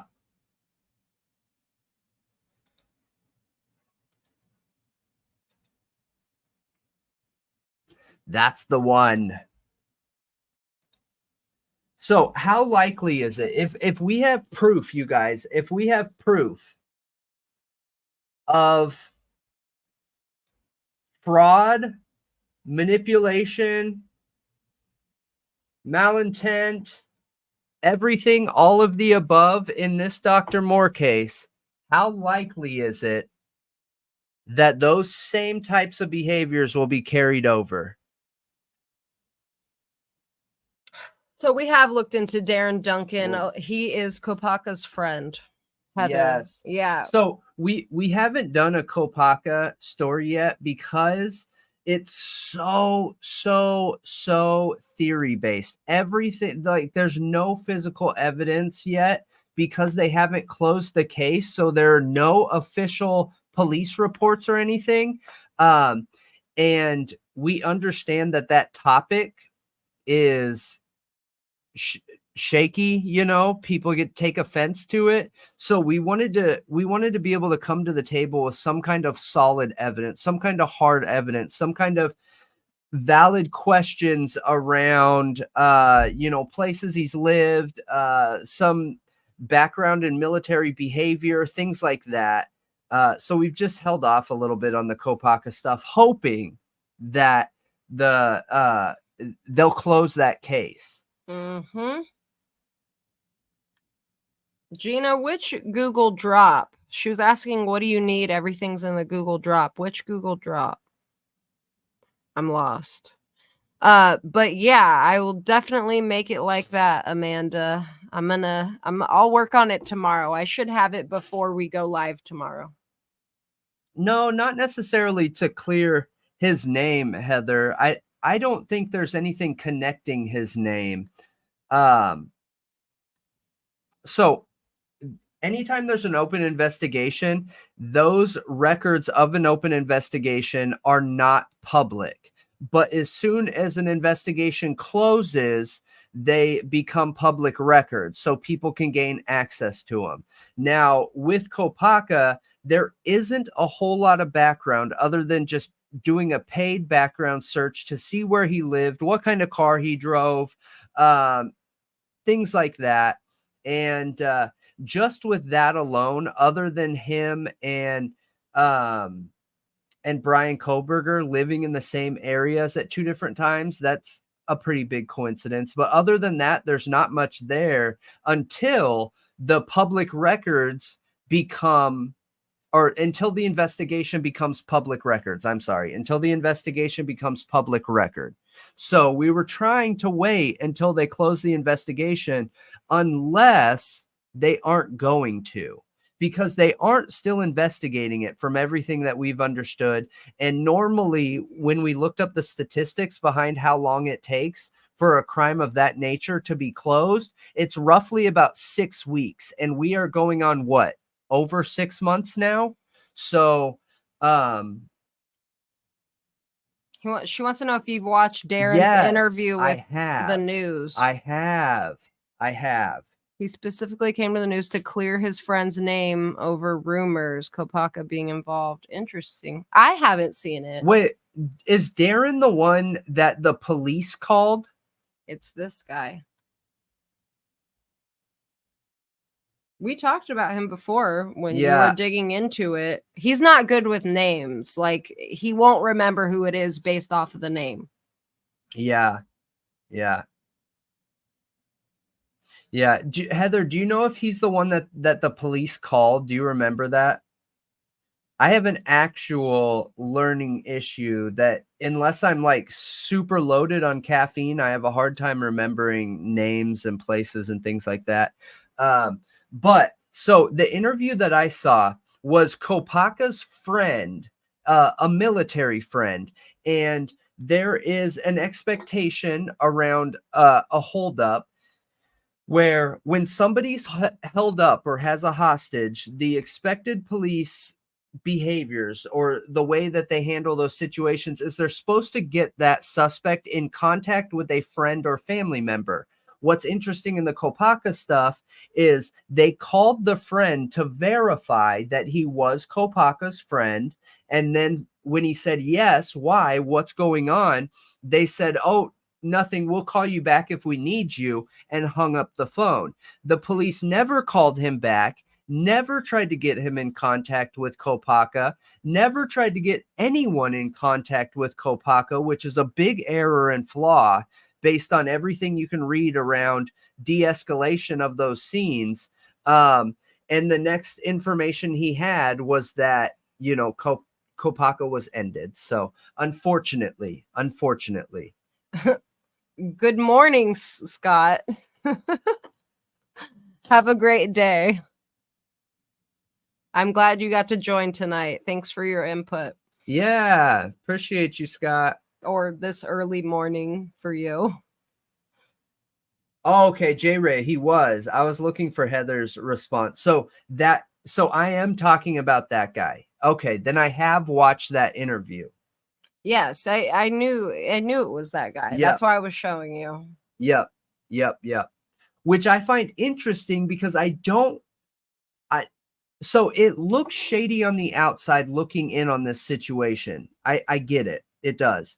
But I also see a reason why police might not want to close that case then. You know what I mean? If one, they should have got him on the phone with a family member or friend. If two, they were too quick to pull a trigger because he didn't have a weapon in his hands.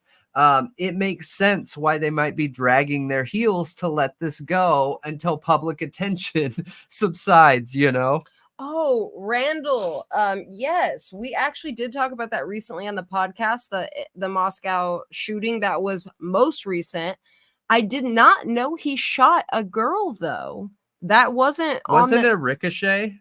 I don't know. I didn't know that though at the time when we talked about it. It wasn't on the news. That's newer information.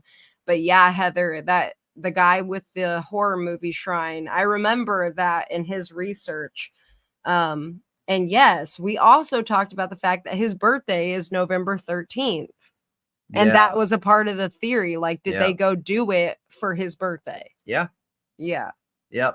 But this is that violent, the shootout situation. Okay, he shot at her. Okay.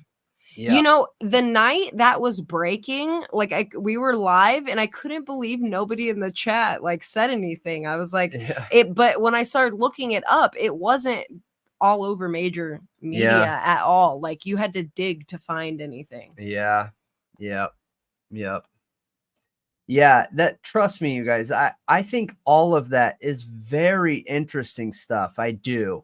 And I think there could be meat on the bone there. But I also want to be respectful of military and everything like that, to where I don't just want to throw a name out there without having any kind of concrete evidence to prove why we feel like there could be a connection there, you know? We try to side with police, law enforcement, our justice system, military, where we can until there's evidence proving otherwise, and then we grade them super harsh.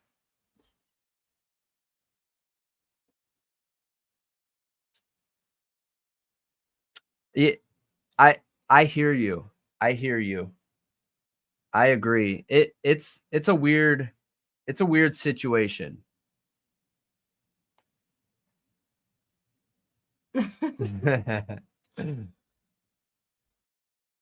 Wait, Ian, you don't know? That is my job. That's funny, Amanda. I work at Moscow PD. Amanda said that her brother, her twin's going to be her editor because he doesn't want to be on camera.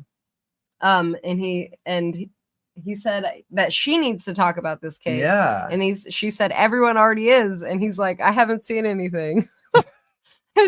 That sounds like me 6 months ago. I knew nothing. Yeah, you didn't know anything. Nothing. That's so funny, Amanda. But that's cool. I really hope you do start a channel, and we're gonna get the call-in feature set up, and it would be awesome to like eventually have like little panels, you know, with you guys or, you know, other creators. And I was planning on having the call-in done today, but it's more technical than I thought. And yeah, Heather, I'm sorry. I didn't mean that questioning those things were anti-military. I just wanted to explain why I'm trying to sway on the side of caution with this topic until I have something concrete. Yeah, Heather, I just want to bring something concrete to give the green light while we're theorizing it. You know what I mean? Yeah, a lot of people get really like up in their feelings when it comes to Kopaka because there was a whole bunch of articles and media released saying like internet sleuths are like, you know, hurting his family and he's a hero and he's a veteran and all these things, and it's terrible to tarnish his name. But, you know, and it's so funny. Okay. Have you guys ever noticed like Sidebar Podcast, for example? They'll begin a lot of times saying, now, we don't want to like, you know, entertain speculation and rumors. And then they go go head first into speculation and rumors. And I'm like, okay, so we just want to have the appearance we're not speculating, but then we're going to speculate a lot. Yeah, like, for sure. Why not just be honest? Like, yes, we are speculating, and that's okay. Yep. Agreed. Speculation does not mean Kopaka is guilty. Yeah, that's what I said, J. Ray. Moscow. You know what's funny, J. Ray? Earlier, I said it wrong, and then, well, I actually didn't. I think I said it right, and then I was like, wait, J. Ray's going to get me, and I said it wrong trying to correct myself. That's super funny. And I was like, oh, yeah, like cow. But then I was like, oh, wait, the whole point was to not say it like cow. Moscow.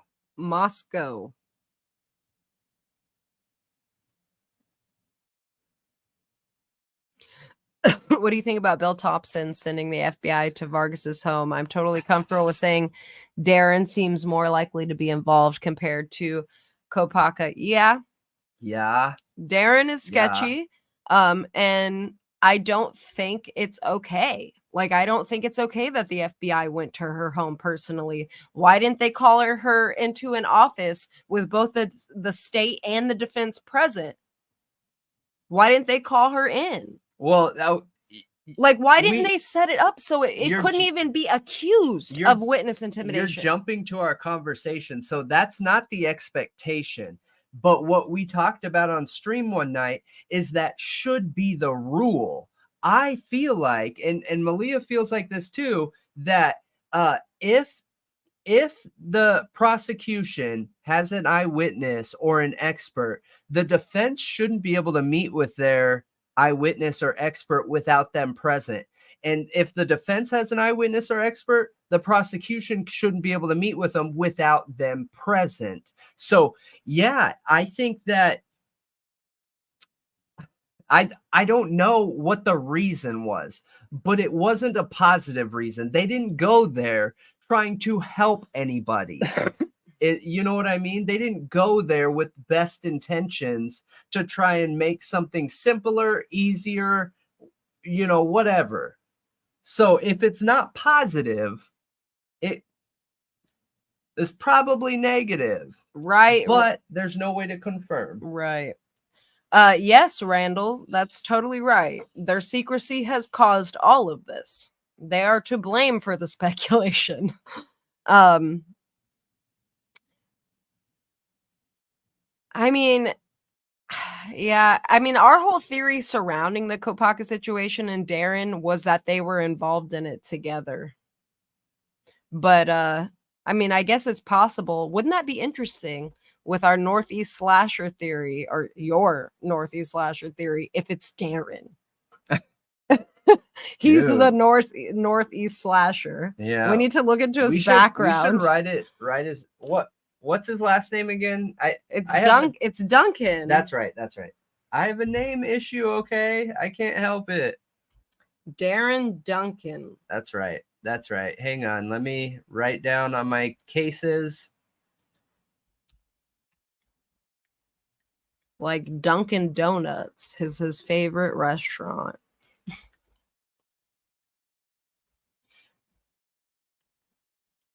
At Halloween time when they have all the like Halloween spooky donuts. Yes. Northwest. Amanda, that is a super good idea. I've really wanted to cover cases like that too, but all the breaking stories in true crime the past year have just been nuts. Yeah. They've just been crazy. Like you can't not talk about them.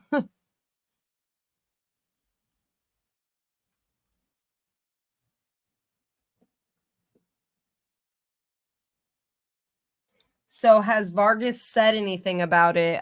She called Ann Taylor, but she has not made a public statement that I'm aware of. Yeah. But isn't that strange though? Okay. Why would you imagine yourself in that position? And you just had a positive, good experience there. Would you call Ann Taylor immediately and be like, hey, I need to tell you about this situation? Maybe, probably not. Just guessing, you know?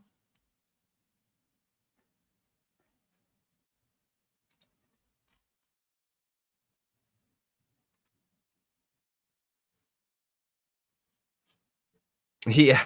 So many people left comments saying, yeah, do not move to Idaho. I'm sure Idaho, for people who live in Idaho, I'm sure it's okay. You know how many states I've lived? So I've lived in like 15 different states. There's been multiple states where I was like, oh no, this is going to be awful, you guys. And once I got there, it was okay. In Idaho, you better be on that straight and narrow, like not messing up at all. So Jeff, Ann Taylor did say something in the court hearing. She brought it up to the judge, and yeah, it was a big deal. Yeah, it was. She made a big deal out of it. She did. Like judge, like we have somebody come, you know, be an expert witness, and look what happens to them. The FBI literally makes a personal visit to their home. And then you know what Bill says? Well, Judge, I would really like to respond to that and answer that, but I'm trying to do so in a way because of the cameras. Literally says that. Literally says he's nervous about answering that question because the cameras. I think that's on Court TV. That video. Yeah, the hearing. Yeah. Heather, I think that's exactly what it is too. I think that Vargas making those claims really threw the FBI and police under the bus, and they didn't like it. I 100% think that's why. I don't even know that it had to do specifically with them being mad because of the Kohberger case. I think it was literally just because she made those statements, and it made all of them look bad. Old Becky turns up in the second episode on Netflix of the Murdaugh murders. No way. What? I didn't know that. I actually haven't watched that. I want to though. Old Becky. Attention whore. Becky Hill. Attention whore. Yeah. That video was so funny that we watched on live stream, you guys. I was dying. I was laughing at how she was literally having her best life ever. Best life ever.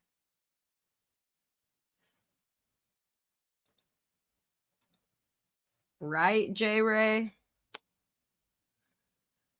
This case is just absurd. It gets more absurd by the day. I'm so curious about what's going to happen with this closed hearing. Clearly, we're going to know once the judge makes a decision on everything. I mean, I think the courtrooms belong to the public. Like, I think justice should be transparent, not secret. I agree with you. It's only secret in a communist or tyrannical country, and we're not supposed to be that.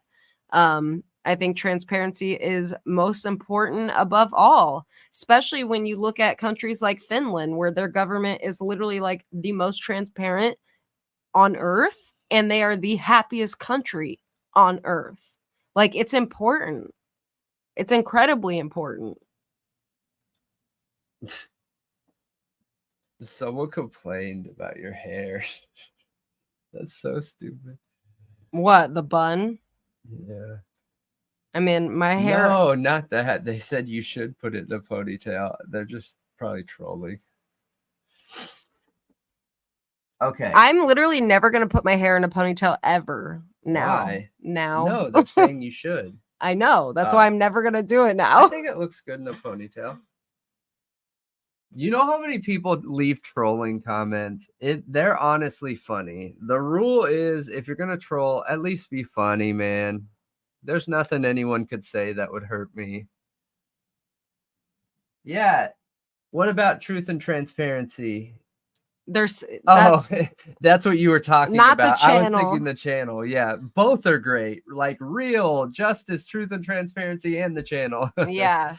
Right, J. Ray? We have no questions for this witness, Your Honor. We're going to send the FBI to her house later and take care of it. Yeah, exactly, Casey. They didn't want to cross-examine her because they didn't want to have any more of what she had to say out there for the public to hear. Agreed. And isn't it funny that the prosecution submitted the claim saying that she was going to change her statement? That's super shady too. It is. Really shady. They come to court and say, hey, judge, just want to let you know the defense's expert is going to change their statement. What? Amanda, there's a lot of missing people out there. A lot. And I do think that some go under the radar for a reason. But I don't know. I mean, some cases really just are that wild. like this one. But what was I going to say? Yeah, people do need a life.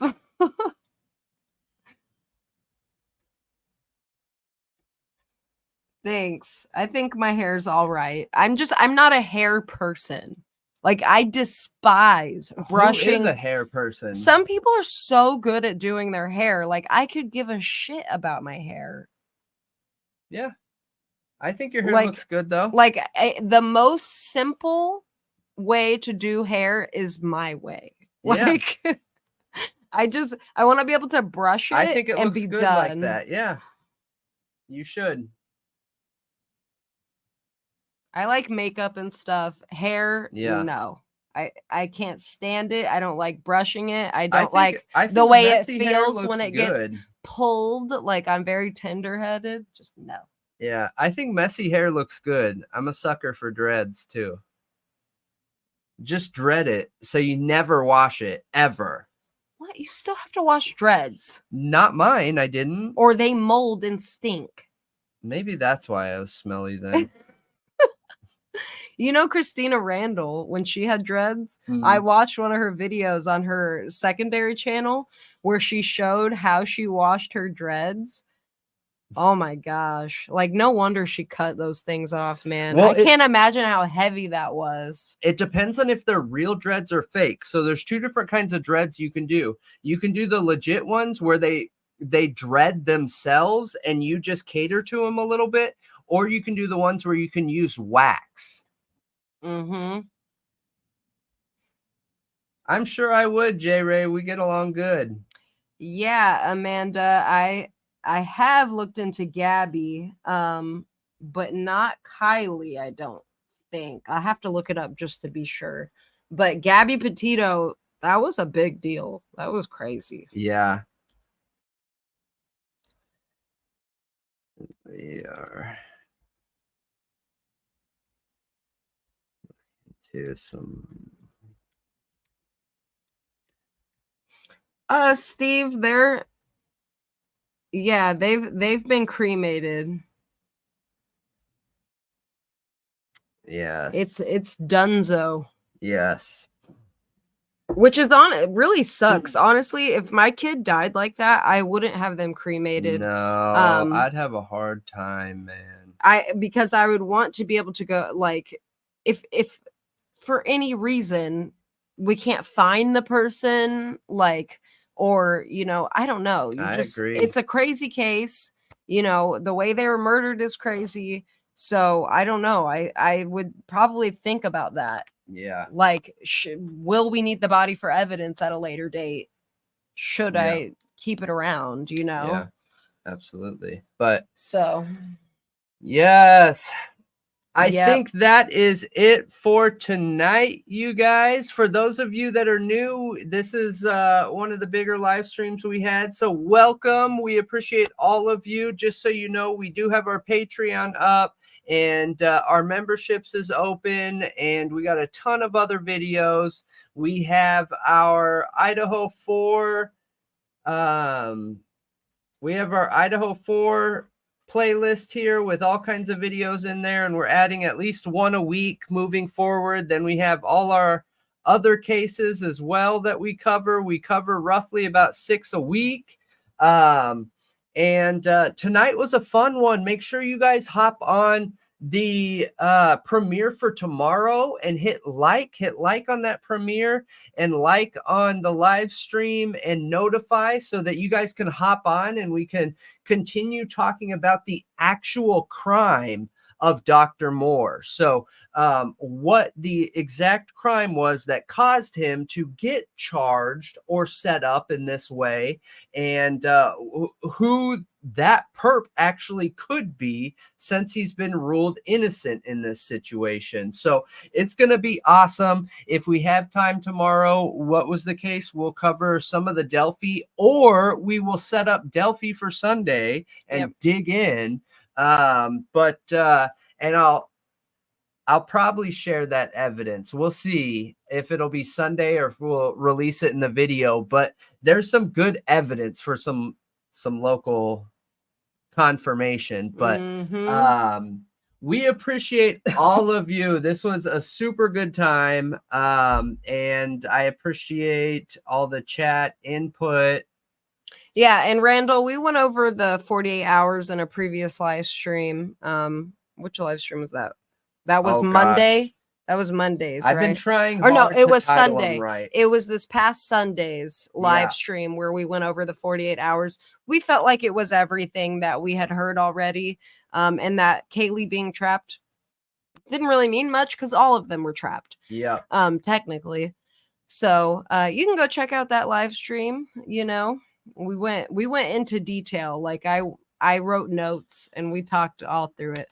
But thanks for being here tonight. This is like one of the biggest live streams we had so far. This is amazing. And it worked out really good. It did. I feel like we were able to have a good conversation with everybody. Yeah. And I hope you guys felt that way too, because as we grow, we're going to keep making sure we find a way to communicate and talk through these cases. Because like I said, this is literally the highlight of the week for me. I love hopping on here and talking with you guys, all of you. So we appreciate you all. If you are not a subscriber, please go hit subscribe, hit those likes, do all that good stuff to help us grow, so we can get to a place where we do this full time, and we'll be able to invest even more time into this stuff. So the content should only get better and better. And better. more live streams, just more. Yes. If we get to a point full time, we'll definitely do some midday live streams along with the night,